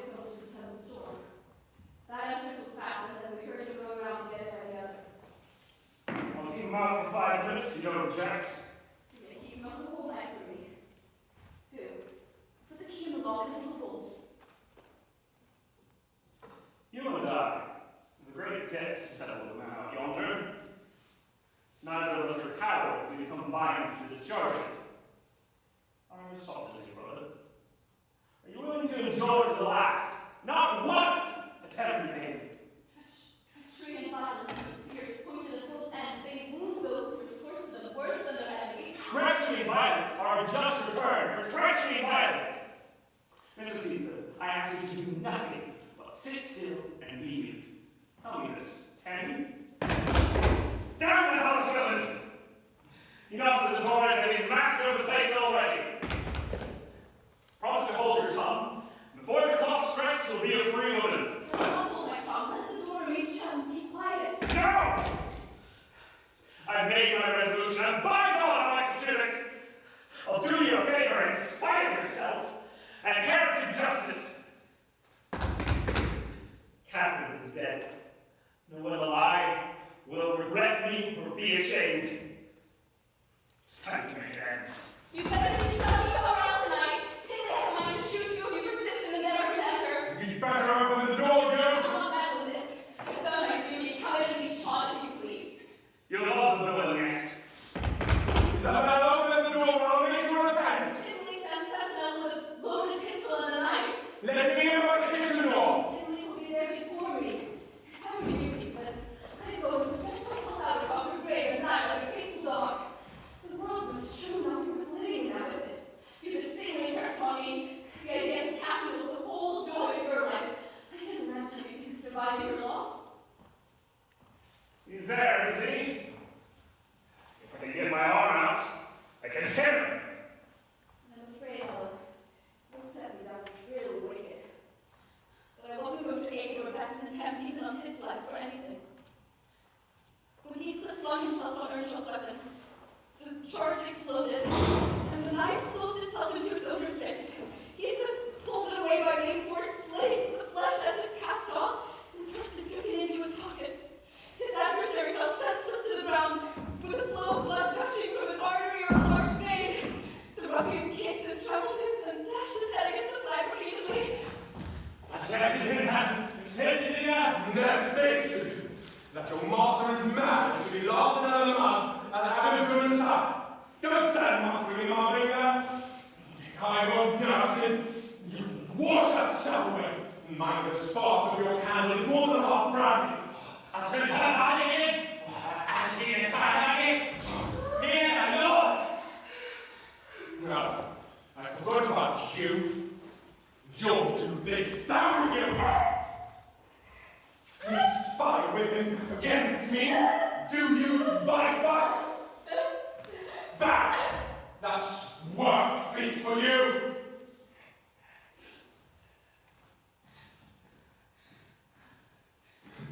I'd rather he'd have suffered less. If I might be the cause of his suffering, and he might know that I was the cause. Only on one condition can I forgive him. And that is if I may return an eye for an eye, a tooth for a tooth, for every wrench of agony return a wrench. But it is utterly impossible that I can ever be revenged. And therefore I cannot forgive him.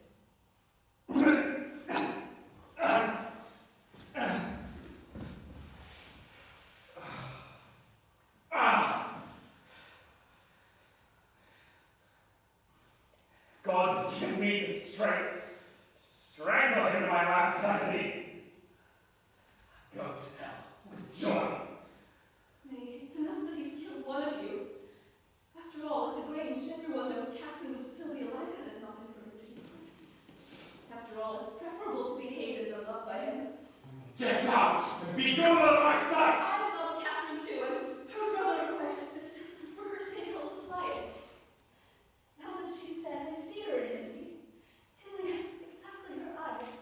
If you had not tried to gouge them out and turn them black. Get up! Wretched idiot! I'm going to stamp you to death! The last glimpse I caught of him was a furious rush, checked by the embrace of his host, and they both fell locked together on the hearth. In my flight to the kitchen, I made Joseph's speech to his master. I knocked over hair, and he was hanging a litter of puppies, and bless his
her abode was in the south near London.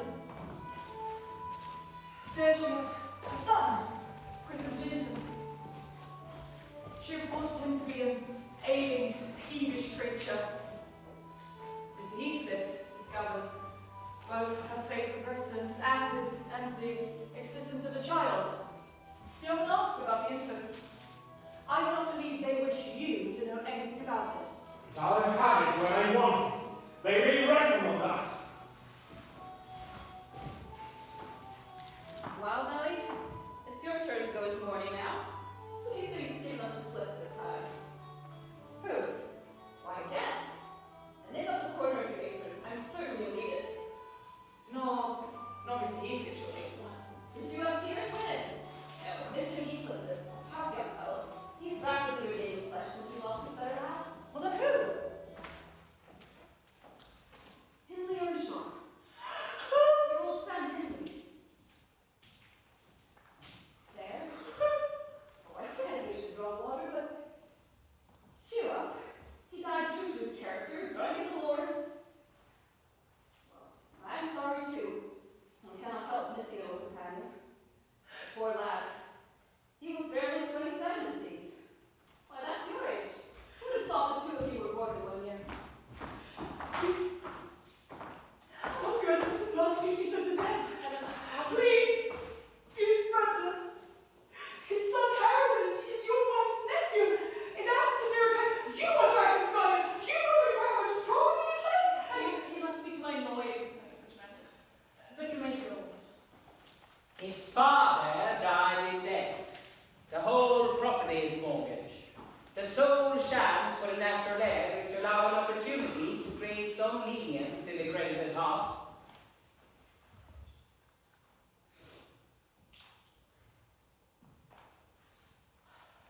I've come to make sure that everything is carried on decently. Don't suppose you're welcome, but you may enter and order arrangements for the funeral if you choose. I happened to leave him for 10 minutes yesterday. In that interval, he managed to lock the 2 doors of the house against me, and has spent the night there, drinking himself to death deliberately. We broke in this morning, and there he was, late over the settle. I sent for Kenny, and he came, but not till the beast had changed into carrion. I should have taken him to go himself. I should have taken the last messenger in, and he would have had died. Nothing of the sort. That young inheritance can move me to most frustration.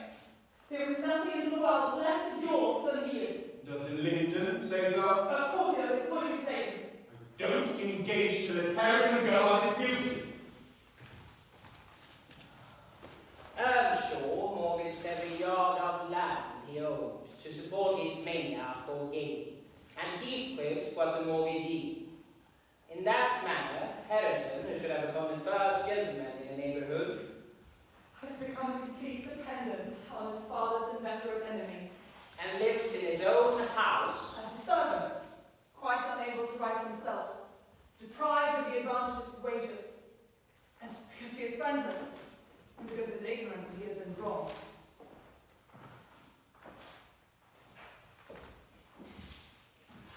Mr. Linton's child was named Catherine,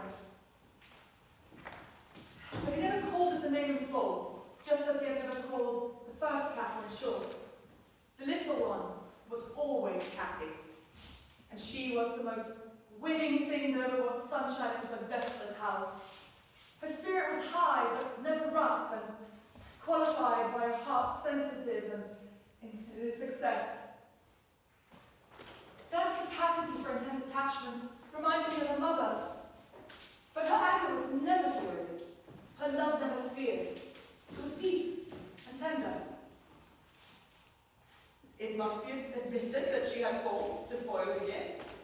If the servant chanced to vex her, it's always, I shall tell Papa. I don't believe he ever did speak a harsh word against her.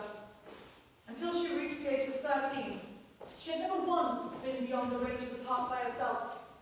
She was a perfect recluse. And for her, Mr. Heathcliff and Wuthering Heights did not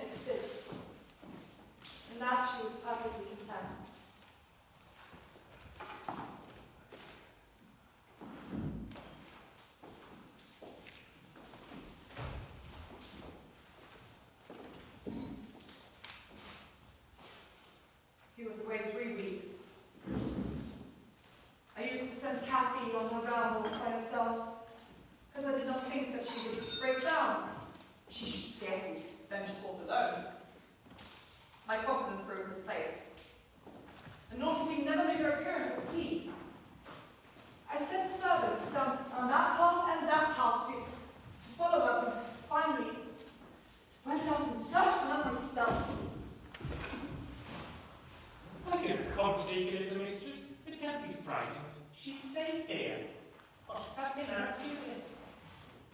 Well, look here, miss. You have been very bad. Put your hat on and let's go home at once. There's no use pouting and crying. What have I done? Papa will not scold me, Ellen. He's not a cross like you. Oh, please. You are 13 years old and such a baby. Oh, don't be so hard on the bonny lass.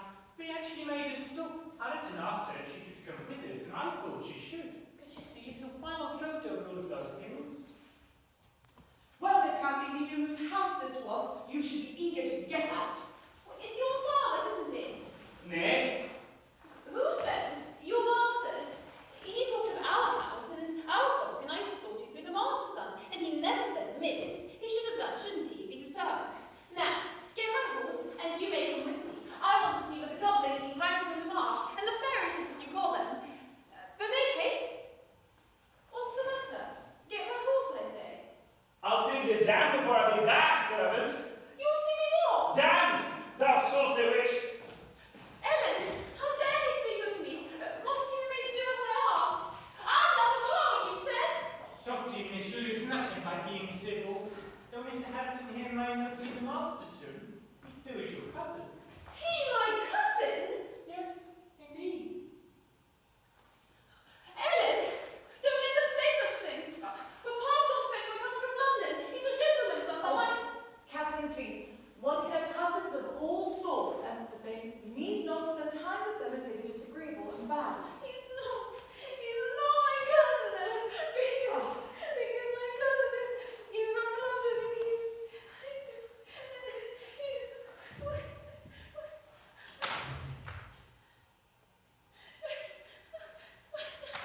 We set out for home, sadly out of sorts.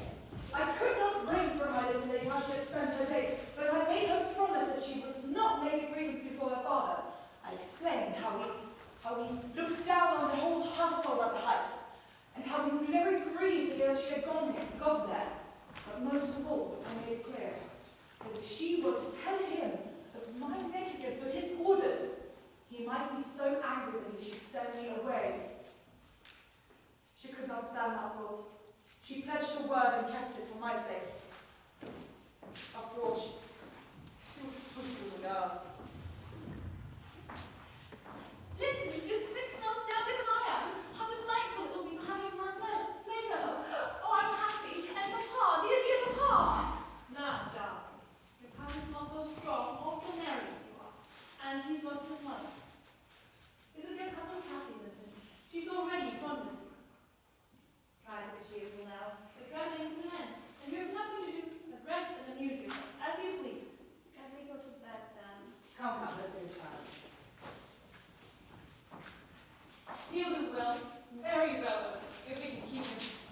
The company of a child of his own age should instill new spirit in him, and by wishing for strength, he'll gain it. Master Linton, does he also better go from Wuthering Heights? A very strange hour you've already just returned along with me. Joseph, good evening. What brings you here tonight? Yes, you're mistaken. The master's gone to bed, unless you have something particular to say. I doubt you will hear it. You might well sit down and hear and trust your message to me. Go back now. The sun shall come to the heights tomorrow. He's in bed, I'm too tired to go to his sister. You might also tell his mother, resides on there.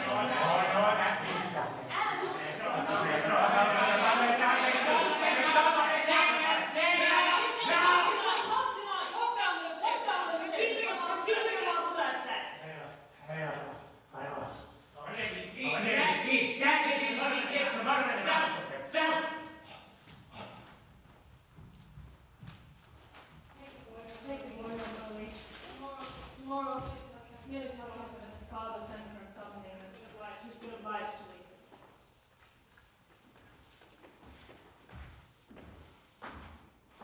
My father? Mama never told me I had a father. I'd rather stay with Uncle. He lives not very far from here, just beyond those hills, and you must try to love him as you did your mother. But why have I never heard of him before? Why did he not live with us?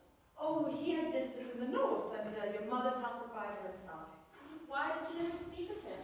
She often spoke of Uncle, and I learned to love him long ago. Oh. How am I to love Papa? I don't know him. All children love their parents. Your mother probably thought that if she spoke about him too often, you should want to go live with him instead. Is she to go with us? The little girl I saw yesterday, and Uncle? No, I'm to be your companion there. I won't go without Uncle. I cannot tell where you mean to take me.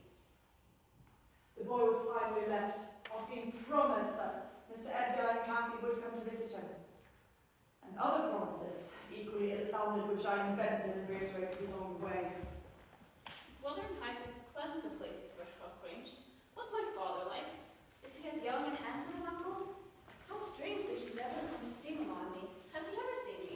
If so, I must have been a baby. I don't remember a single thing about him. Hello, Nelly. I feared I should have to go fetch my property myself. You brought it, have you? Let's see what we can make of it. God, what a beauty. And they reared it on snails and sour milk. That's worse than I expected. Come hither. None of that nonsense. We aren't going to hurt thee, Linden. Isn't that thy name?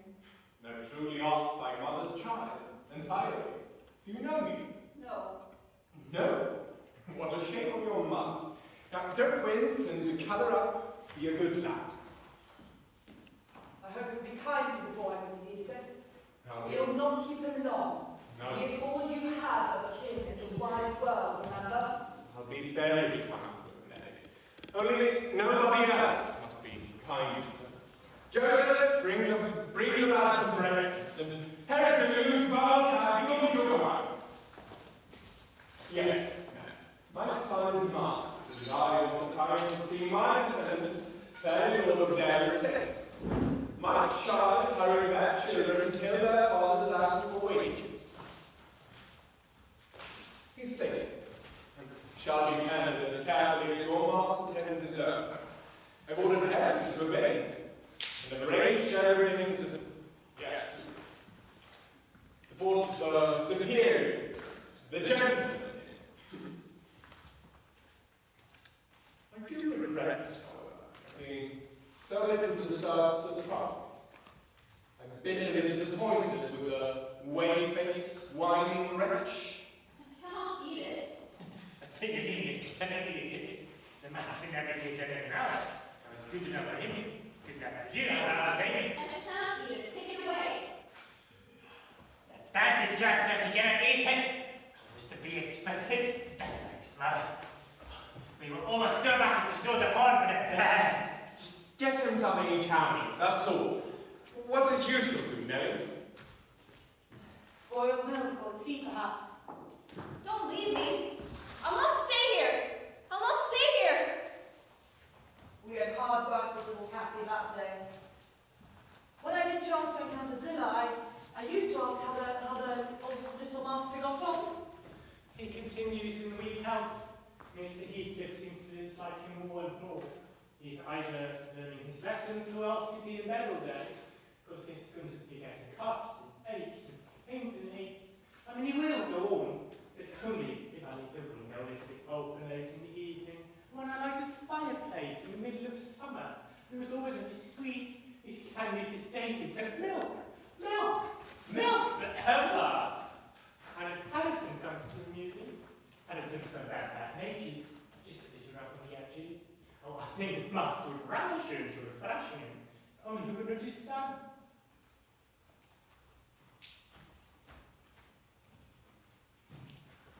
Oh, a little further. Only a little further, then. Climb back in. Pass that bridge. I'm not Can't be happy so down. I shall race them up. And what are you? Well, that man I've seen before. Is he your son? No, he's not my son. But I have one, and you've seen him before too. I think the both of you would be a little better with a little rest. You'll get home earlier for these, and shall receive a kind welcome. Why? I'm tired of running it, Ellen. Let us go. Besides, he says I've seen his son. He's mistaken, but I can guess where he lives. At the farmhouse, don't you? I do. Nelly, hold your tongue. It'll be a treat for her to look in on us. Heritage, get forward with the lass. You shall walk with me now. I wanted to see Lynn. He's looking better these days, and it's not often he's fit to be seen. We'll soon persuade her that she can keep the little visit secret. Where's the harm of it? The harm of it is that her father would hate me for having suffered to enter your house, and I am convinced that you have a bad design in convincing her to do so. My design is as honest as possible. That the two cousins may fall in love and get married. I'm acting generously to your master. This young chit has no expectations, and she'll be provided for at once as joint successor with Linton. If Linton were to die, and his health is quite uncertain, Catherine would be the heir. No, she would not. There is no will and there's no clause, I should say, in the will that secures it so. The property would go to me, but in order to avoid disputes, I decided a union, and am resolved to bring it about. Now, who is that? Can you tell? Your son? Yes, but is this the first occasion you beheld him? Think. Don't you recall your cousin that you teased her so with wishing to see? What? Linton? Is that little Linton? He's smaller than I am. Are you Linton? You're my uncle then. Why don't you visit the Grange with Linton? To live so many years with such close neighbours and never see each other is odd. What have you done so for? I visited once or twice too often before you were born. Naughty Ellen! Wicked Ellen! She tried to hinder me from entering, but I'll take this walk every morning in the future. Won't you be glad to see us? No, of course. But come to think of it, I'd better tell you, Mr. Linton has a prejudice against me. We quarrelled at one time of our lives with unchristian ferocity. And if you speak of coming here to him, he'll put a veto on your visits altogether. Therefore, you must not mention it. Why did you quarrel? He thought me too poor to wed his sister, and was grieved when I got her. His pride was hurt, and he'll never forgive it. But Linton and I have no share in your quarrel. I'll not come here then. He'll come to the Grange. It's too far for me to walk 4 miles would kill me. No, you come here, Miss Catherine, now and then. Not every morning, but once or twice a week. I'm afraid I shall lose my labour, Nelly. She'll soon learn his true value and send him off to the devil. And if only it had been inherited. Oh, confound the bad thing. He's too absorbed in drying his feet, he won't even talk to her. Linton, Yes, Father? don't you have anything to show your cousin anywhere about? Take her into the garden before you dry your shoes and into the stable to see your horse. I'll ask you, Uncle. That's not my cousin, is he? Yes, your mother's nephew. Will be the favourite among us here. Here. You come round the farm and act the gentleman, mind. Don't use any bad words, and don't stare at the young lady when she isn't looking at you. Be ready to hide your face when she is, and when you speak, say your words slowly, and keep your hands up in your pockets. Now, be off and entertain her as nicely as you can. You recall me at this age, Nelly. Did I ever look so stupid? Worse, because more sullen with it. You're satisfied with my expectations, and I can sympathize with his feelings, having felt them myself.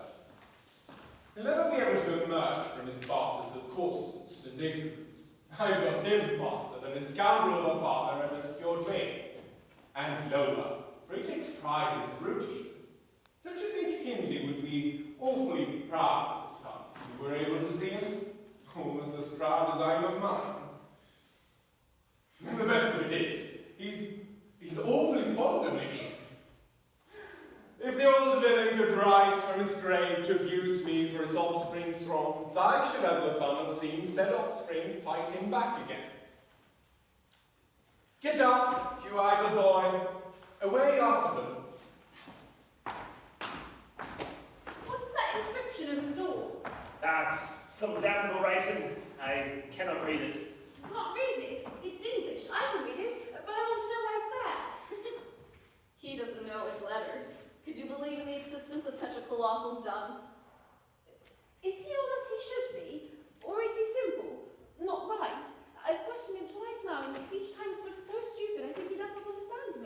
nothing the matter but laziness, is there, Earnshaw? My cousin fancies you are an idiot. There you experience the consequence of scorning book learning, as you would say. With 6 afternoon, I could not drag Cathy away sooner. Papa, guess who I saw yesterday? I saw Linton. But listen, and you should know how I found you out. It was because you disliked Mr. Heathcliff. I was forbidden to see Linton. Do you believe I can walk my own feelings, but for yours, Cathy? No, it was not because I disliked Mr. Heathcliff. Because Mr. Heathcliff dislikes me, and is a most diabolical man, delighting to wrong and ruin those he hates. So for your own good, and nothing else, I took precautions you should not see Linton again. But Mr. Heathcliff said I might come to his house whenever I pleased. Only I mustn't tell you, because you would not forgive him for marrying on Isabella. And you won't. You're the person to blame. He's willing to let us be friends, Linton and I, and you're not. She might have been living in me, had it not been for him.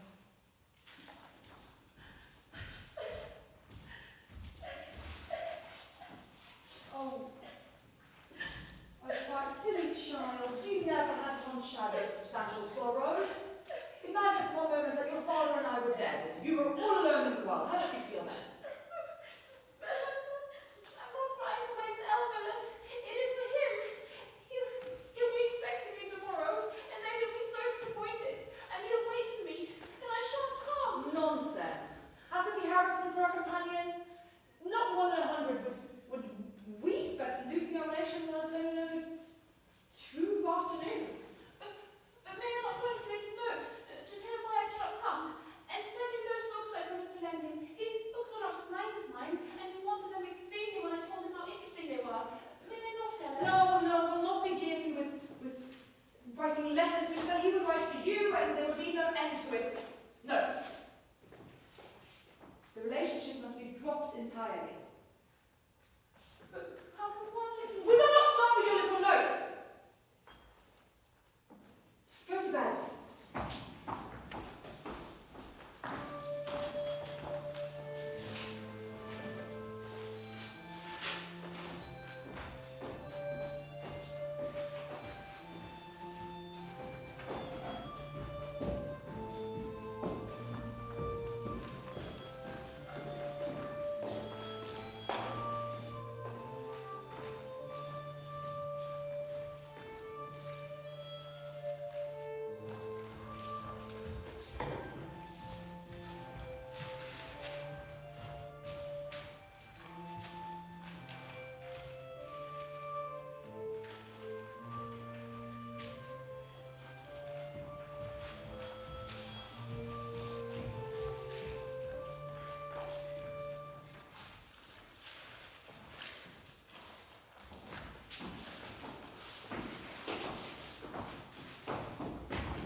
Tell me sincerely, Ellen, what do you think of him? Is he changed for the better, or is there a prospect of improvement as he grows a man? He is a weakling and scarcely likely to reach manhood. He does not resemble his father. And if Catherine had misfortune to marry him, I do not think he'd be out of her control. I've prayed often for the approach of what is coming. And now I begin to shrink, and fear it. Ellen, I've been very happy with Lily, Cathy. On the winter nights and summer days, she's been a living token of myself.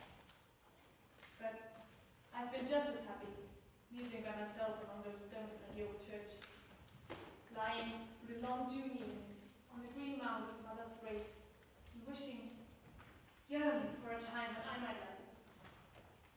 What can I do for Cathy? How must I quit her? I wouldn't care one moment for Linton being Heathcliff's son, nor for his taking her from me, if he could console her for my loss.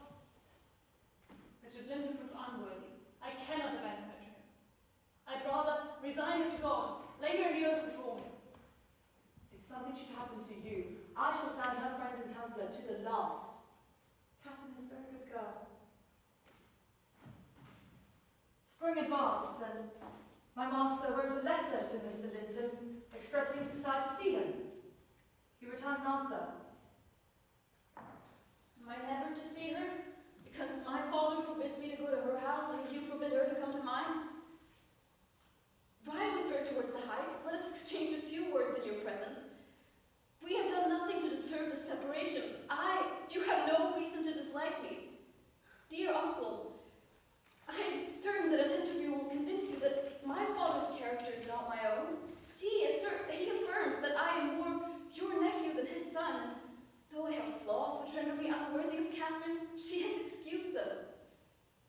this better, but while I remain cut off from all hope, doomed to solitude and to the company of those who never did and never will like me, how am I to be cheerful and well? June found Edgar still declining. He yielded his assent to their retreatings, and Catherine and I set out for our first ride to join my husband. After Heathcliff, you're not fit for a run, and how ill you look. Better. But you're weaker than when I saw you once. You were thinner and thinner. I'm tired. It's too hot to walk in. Let us rest here. In the morning I often get sick. This is something like your paradise. Only there are clouds, but they're so soft and mellow. Almost nicer than sunshine. Next week, if you can, we'll ride down to the Grange Park and try mine. But I think you'd be more comfortable at home sitting here. I cannot amuse you today by my chatter. You've grown wiser than I am these 6 months. If I could amuse you, will you stay? Rest yourself. It's only the heavy weather that make me dull. And I've walked about quite a bit for me. Till after all the time, it's all very well. And give him a sense for feeling to come out. My best thanks, Catherine. And if you did see my father, he asked about me. Don't leave him supposed to have been terribly silent and stupid. Don't look sad and downcast. He'll be angry. I care nothing of his anger. I do. Don't provoke him against me, Catherine. He is very hard. Is he severe to you, Master? He's asleep. And Papa will want us back. We can't leave him asleep. You see, he looks better, but look at him. He will not be safe out here. In his crossest humour, I like him better than his present curious mood. It's almost as though it was taught he was compelled to perform the things Papa would scold him. I'm glad he's better at help, but I'm sorry that he's so much less pleasant and so much less affectionate to me. Well, your long sequel is soon evaporated. But you do consider him to be better health. Well, yes, because he's always made such a great deal of his sufferings. He's not horribly well, as it's been put on the path, but he's better, very likely. Well, then you differ from me, Miss Catherine. I should judge you far worse. Then we'll call my name. No. And I cannot conceive how he managed to doze after doors in the morning. I thought I my father. You're sure not be sure? Quite sure. Only Ellen and I are concerned, disputing concerning your health. Hush, for God's sake, he's coming. Why cannot you be candid? Why cannot you say at once my father is very ill? Why am I called to my bedside? I'm desiring explanation. For heaven's sake, Catherine, don't get so angry. Despise me as much as you please. I'm a pitiful, shuddering thing who can't be scored enough. I'm too mean for your anger. Spare me. Pity my father, spare me for contempt. Nonsense! Foolish, silly boy! How trembled as if I were really going to strike him.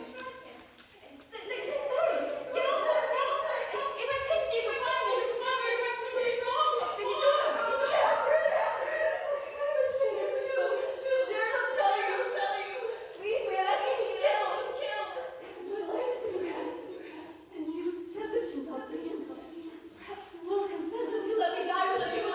Consent to what? You wouldn't let an enemy hurt me.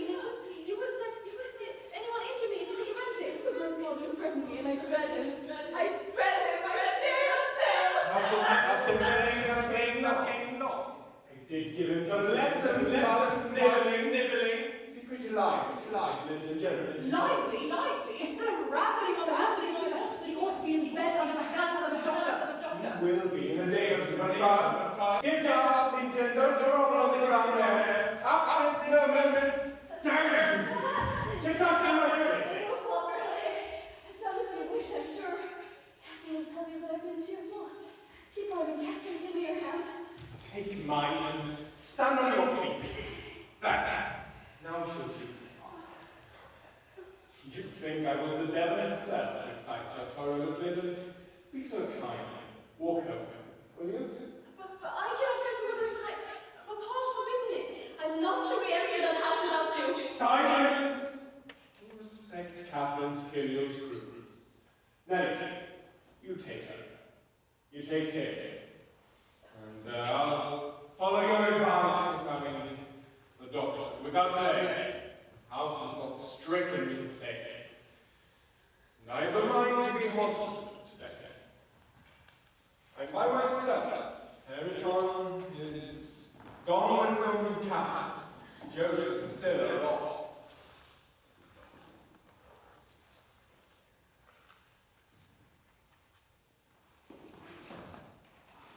Now, Miss Linden, take your seat by me. Oh, she does stare. It's all sort of savage feeling I have towards anything that seems to thrill me.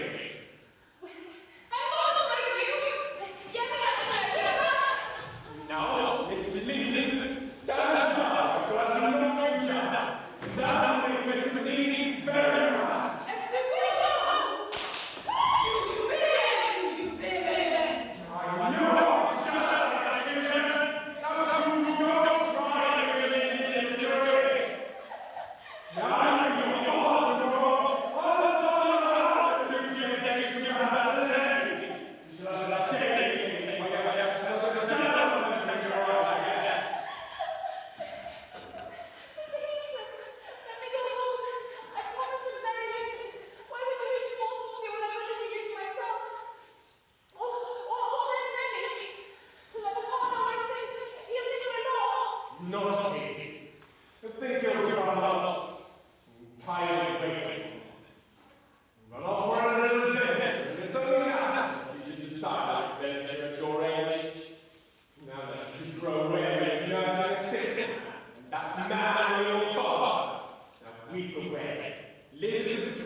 Nelly Dean is lodged in Lulu now. You can go in and ask her to go to the Grange at once and carry a message for her lady will follow in time to attend the squire's funeral.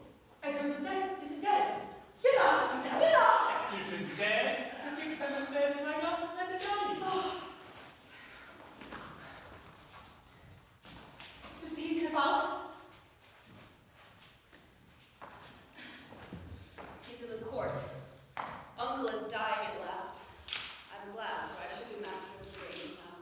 Catherine always spoke of it as if it were her house. It isn't hers, it's mine. But Pa says everything she has is mine. When I told her that, she started crying and took a little picture from the neck. 2 pictures in a gold case.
sweetheart from my pocket when I saw her face. It's hers yet, Nelly. You are very wicked. Why are you not ashamed to disturb the dead? I disturb nobody, Nelly. And I gave the reason myself. Disturbed her. No, she has disturbed me for 18 years. Incessantly. Remorselessly. Why dost thou sit upon my grave, and will the lips to speak? You know I was wild when she died. Eternally, from dawn to dawn, praying out to return to me her spirit. Why dost thou weep upon my grave, and will not let me see? I have a strong conviction in ghosts. I have a belief that they can and do exist among us.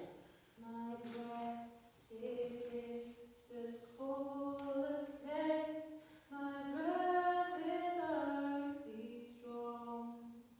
The day she was buried, I said to myself, I'll have her in my arms again. If she be cold, I'll think it's the north wind that chills me. And if she be motionless, it is sleep. And if you kiss my cold lips, your days they won't be long.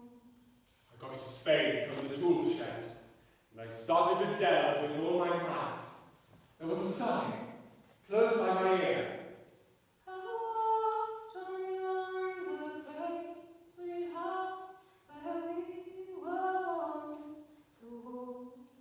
I knew no living thing, the flesh and blood was by, but as suddenly as you perceived the approach to some substantial body in the dark, so suddenly I felt the captain was there, not under me. The fairest flower that ever saw has withered to a straw. But on the earth, When will we meet again, sweetheart? When will we meet again? her presence was with me. It remained while I refilled the grave and led me home. When autumn leaves that fall from trees are green and spring up again. Having reached the heights and hurrying upstairs to my room in the house, I looked around impatiently. I felt her by me. I could almost see her, yet I could not. And since that day, sometimes more and sometimes less, I've been the sport of that intolerable torture. Infernal! It is a strange way of killing. Like inches, by fractions of hairbreadths. To retire me with the spectre of a hope through 18 years. Goodbye. Promise me, Ellen. Don't forget. Pay heed to do no such thing, Mrs. Dean. If I wish to speak to you, I'll come here. Now, I don't want any of your prying at my house.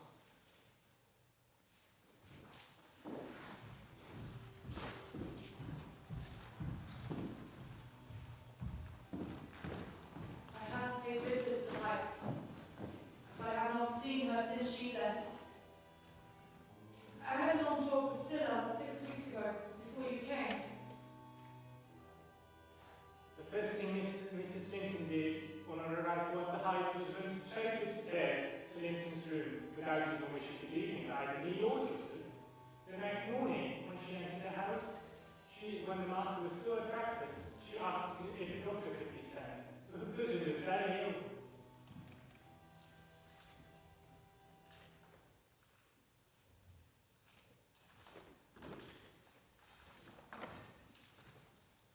You know that. But she's not well, farthing. I won't spend the farthing on her. But I don't know what to do. And if nobody will help to heal his eye. Be gone, and let me not hear a word more about it. None here can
our company, with no lover nor like ceremonies, and neither did she deserve one. She could just snap at the master's wounds, and whilst she could snap back, the more hurt she gets, the more venomous she grows. I decided to leave my situation, to get a cottage, and give him a Catherine to liberty. Mr. Heathcliff would soon allow that to inherit an independent house. And Mr. Lockwood, I can see no remedy at present.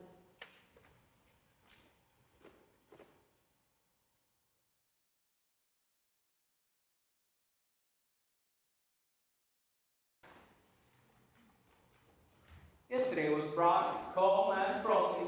I went to Heights to inform my landlord that I should spend the next 6 months in London. If he likes, he may look out for another tenant after October. Would you bring this note for my young lady for me?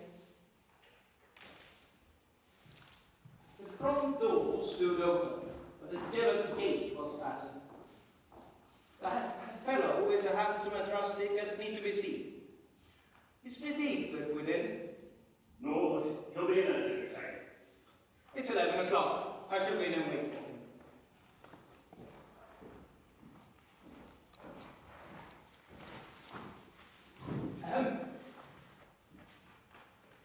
She does not seem so amiable as Mrs. Dean would persuade me to believe. She's a beauty, it's true, but not an angel. What is that? It's a letter from your old acquaintance, the housekeeper at the Grange. Mr. Heathcliff should have looked at this.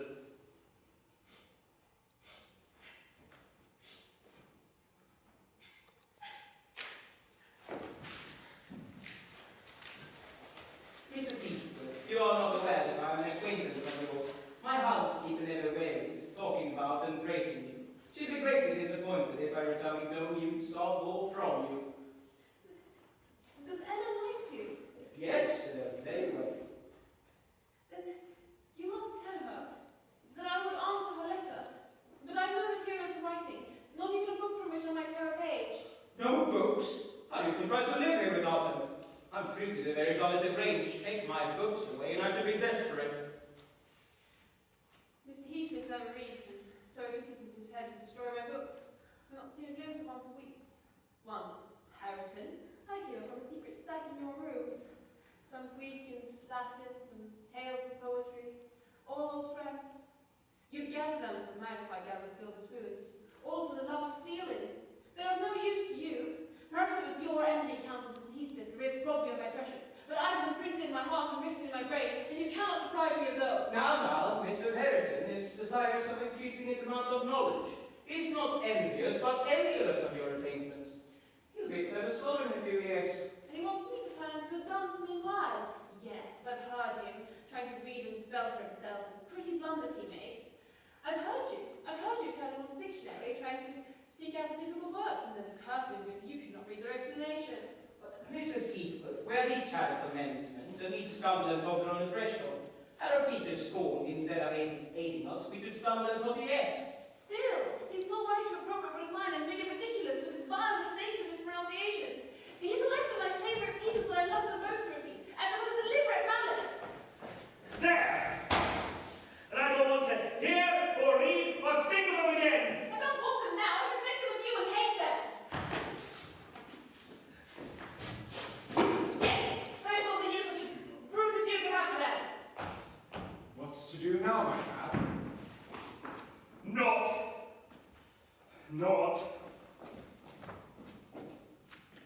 I look for his father in his face and see her every day more. How the devil can he be so like? I can hardly bear looking at him. I'm glad to see you out of doors, Mr. Lockwood. I've wondered more than once what brought you here. An idle whim. I fear an idle whim should spirit me away. I'm setting out for London next week, and I must warn you that I feel no disposition to retrain fast or strange beyond the 12 months I agreed to rent it. Oh, indeed. Tired of being banished from the world, are you? But if you be coming to swear off paying for a place you won't occupy, your journey's useless. I've come to plead off none. If you wish, I'll settle with you right now. No, you leave sufficient behind to cover your debts. return. I'm not in such a hurry. This September, I was invited to a friend in the north, and unexpectedly came within 15 miles of Liverpool. A sudden impulse teased me to visit Frostcross Grange. I could drive, and I might as well spend the night under my own roof. The grey church looked grey, the lonely churchyard lonely.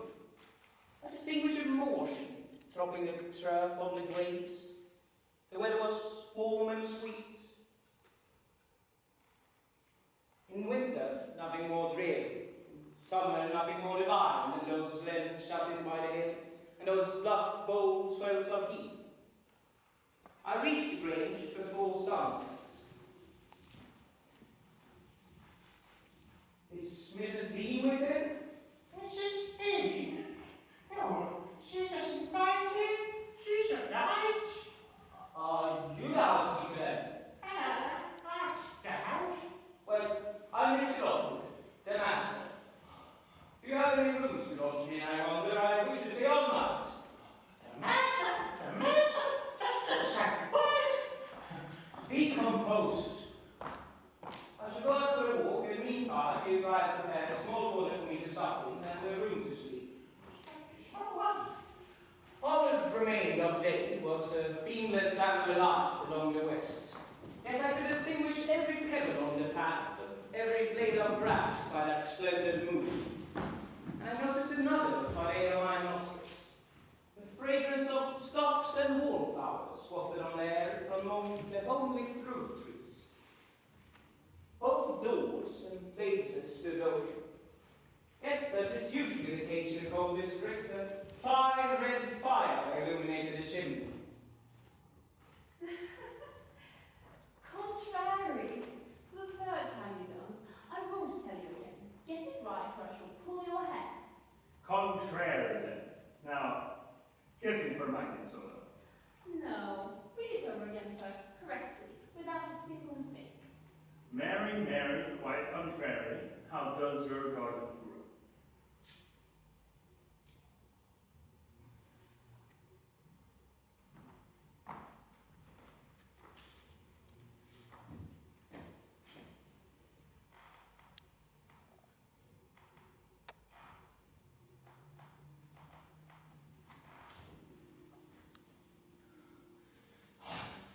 Nasty good for nothing.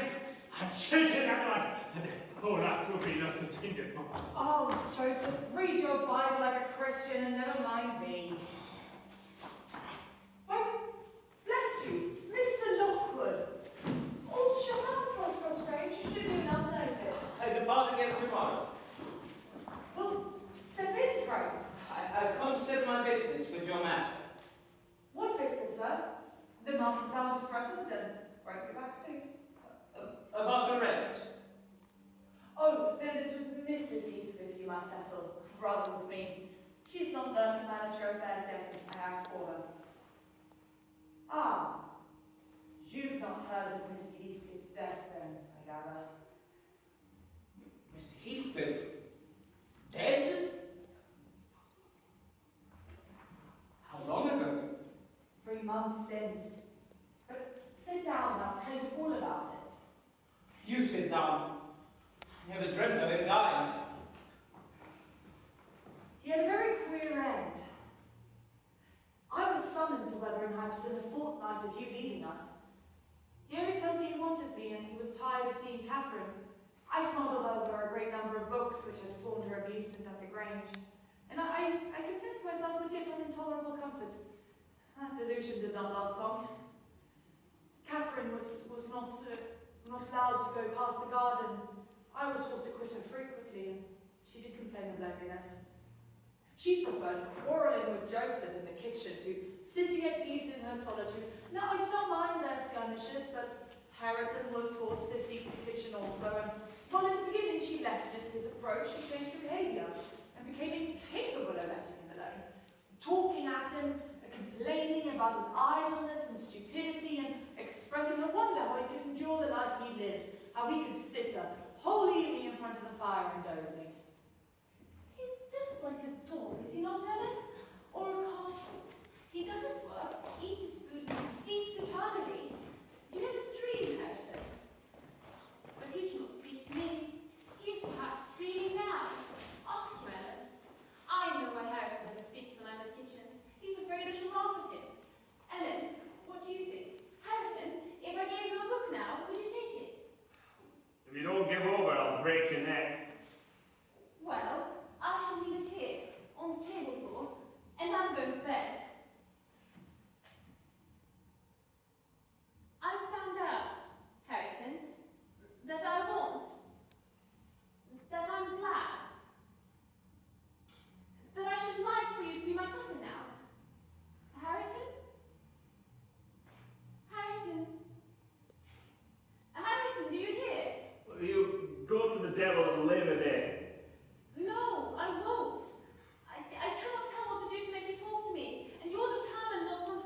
your mucky pride or your mucking tricks. I'll go to hell, body and soul, before I look sideways after you again. You should be friends with your cousin, dear Harrington. It would do you a great deal of good. It would make you another man to have her for a companion. A companion, when she despises me and thinks it not fit to wipe her shoe. It is you who hate me. You hate me as much as Mr. Heathcliff does, and more. You're a damned liar. Why have I made him angry by taking your part then, 100 times? When you sneered and despised me. I didn't know you took my part. I was bitter and miserable at everyone, but I thank you now and beg you to forgive me. What more can I do besides?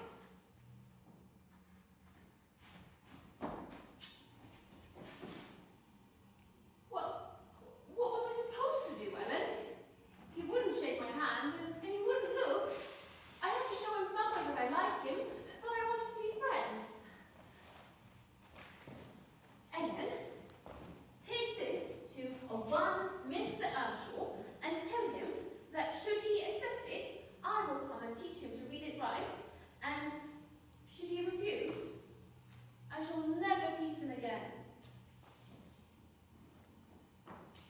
Mr. Earnshaw, Miss Catherine wishes to offer this gift to you, and if you should accept it, she will come and teach you to read it right. But if you should refuse, she promises to never tease you again.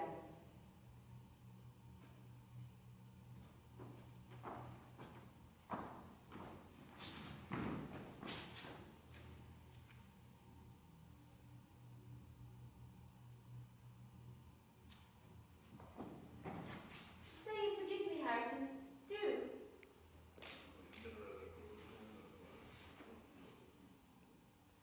And you'll be my friend? Nay, you'll be ashamed of me for the rest of your life. And the more ashamed, the more you know me.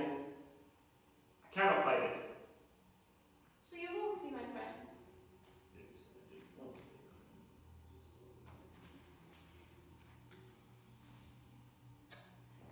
The intimacy thus commenced grew rapidly, though it encountered temporary interruptions.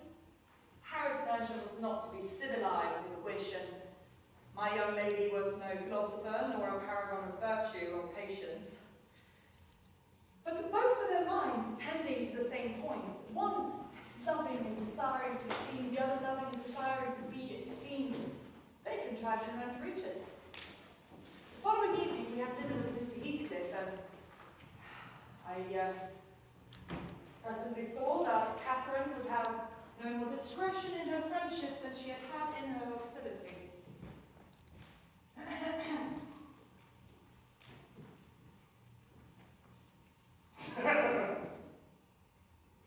What devil possesses you to stare back at me continually with those infernal eyes?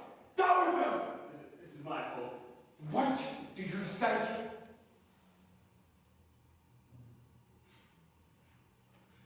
I'm at my meters, and I'm going to go now. I thought I'd gather a burst up into the den for the sake of quiet as you could be in the kitchen. I gave her my whole axe to, but I don't have to do it. So she took him in my garden from me. I think I'd rather in the hammer on the road. Now, idiot, cut it short. What's your grievance? I'm not interfering in any quarrels between you and Nelly. It's not Nelly. Now, he may be enough to good for nothing, but she can't stir the silver and burn it. No, and she'll grace some little girl as the rich father. She's wanted all of the company, all of the neighboring. It breaks the heart, and he's gone and butchered the garden grace in the garden. It's the full drunk character. Is it you who is finding fault with? I pulled up 2 or 3 bushes, but I plan to set them again. And why did you pull them up? We wanted to plant some flowers there, and I'm the only person to blame for I wished him to do it. And who gave you leave to move a stink about the place? And who ordered you to obey her? You should begrudge a few yards of earth for these ornaments when you've taken all of my land. Your land, insolent slut, you never had any! And my money. Be gone and get down! And Harrington's land and this money. Harrington and I are friends now, and I shall tell him all about you. And if you strike me, he shall strike you, so you may as well sit down. If Harrington does not turn you out of the room directly, I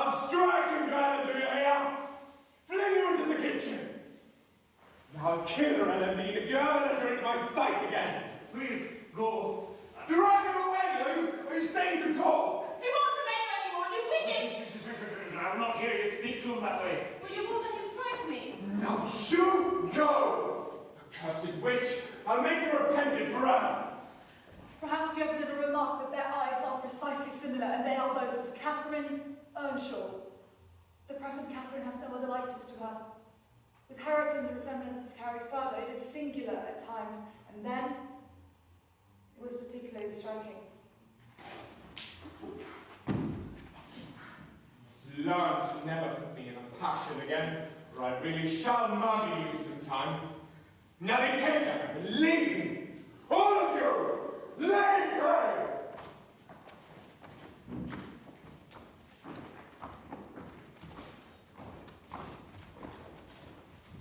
It's a poor conclusion, is it not? Could have done it, and none could hinder me. Where is the use?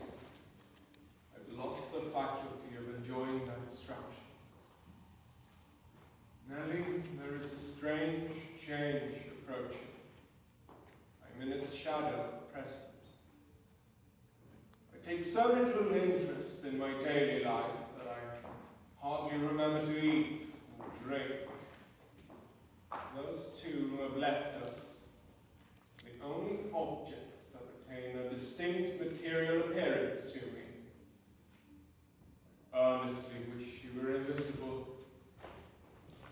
He moves me differently. 5 minutes ago, Hareton seemed a personification of my youth. Startling likeness to Catherine connected him fearfully with her. What is not connected with her? What does not recall her? I cannot look down on these floors, but her features are shaped in the flags, in every cloud, in every tree, filling the air at night and courting glimpses in all objects by day. I am surrounded with her image. The entire world is a dreadful collection of memoranda. That she existed, that I lost her. I can give them no attention anymore. What do you mean by change, Mr. Heathcliff? You're not inferior losing your senses, nor dying, according to my judgment. You are strong and healthy, and your wits are as sound as mine. You have no feeling of illness, do you? No, Nelly, I have not. And you are not afraid of death? No, why should I?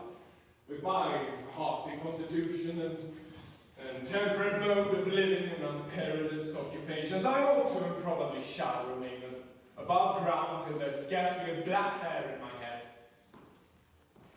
I cannot continue in this condition. I have to remind myself to breathe, almost to remind my heart to beat. I have a single wish. My entire being and all its faculties are yearning to attain it, swallowed up in anticipation of its fulfillment. Oh God, it is a long flight. I wish it were over. That night I heard him go downstairs and out the front door. It struck me he plotted a midnight excursion. To escape ghoul or vampire. I had read of such hideous incarnate demons.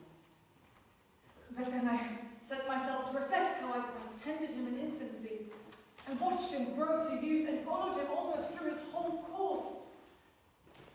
And what silly credulity it was to yield to that sense of horror.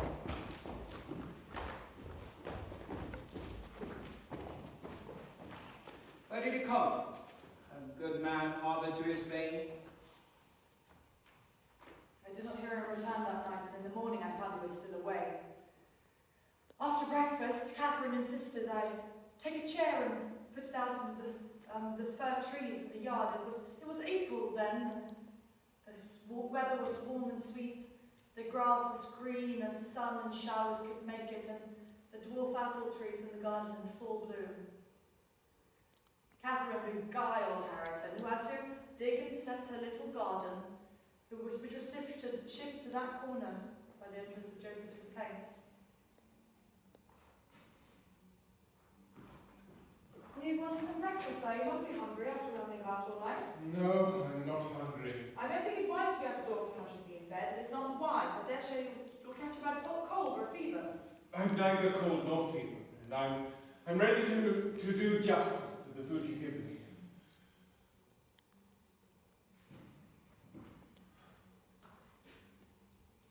Have you had any good news recently, Mr. Heathcliff? Only you look uncommonly animated. Where should good news come from to me? Won't you have some dinner? Your dinner's ready. I don't want it now. I'll get it later. Tell me why you are so queer. Where were you last night? I don't put the question forward out of idle curiosity. You put it through very idle curiosity, yet I'll answer it. Yesterday, I was on the threshold of heaven. Today, I'm within sight of my heaven. I have my eyes on it. Miss Heathcliff? Sir, please do not stare as if you saw an open vision. Silence! Don't for heaven shout so loud. Now, turn around and tell me, Nelly, are we by ourselves? Yes, of course we are. But Next time you needn't wait. You might set the things down and go. if I may speak, without you being angry, I might offer some advice that will make you happier. What is it? Give it. You are aware, Mr. Heathcliff, that since you were 13 years old, you have lived a selfish and Protestant life, and probably hardly had a Bible in your hands during that period. You have forgotten the contents of the books, and you may not have time to search it now. Could it be harmful to send some minister of any denomination to show you how very far you have erred from its precepts and how unfit you will be for its heaven, and change take place before you die? I'm rather obliged and angry, Nelly, for you remind me of the way I wish to be buried. It is to be carried to the churchyard in the evening. You and Harrington may, if you please, accompany me. And mind particularly that the sexton obeys my orders concerning the 2 coffins. No minister need come, nor need any words be said over me. And if you neglect it, you shall prove practically that the devil was annihilated. No, to you I've been worse than the devil. But there is one who won't shrink from my side. My God, she is relentless. It is unutterably too much for flesh and blood to bear, even mine.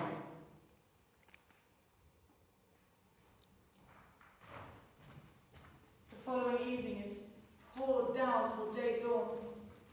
And as I took my morning walk around the house, I observed the master's window standing wide open, and the rain driving straight in. He cannot be in bed. The showers would drench him through. He must be either up or out.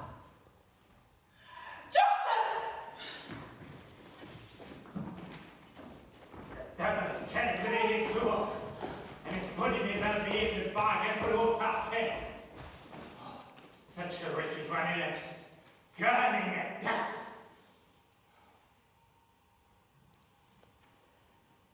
We buried him. To the whole scandal of the neighbourhood according to his wishes. Harrington and I, the sexton and 6 men to carry the coffin. There are those to speak to having met him in the churchyard. We're on the moors. We're even in this house. Idle tales, you'll say. And so say I.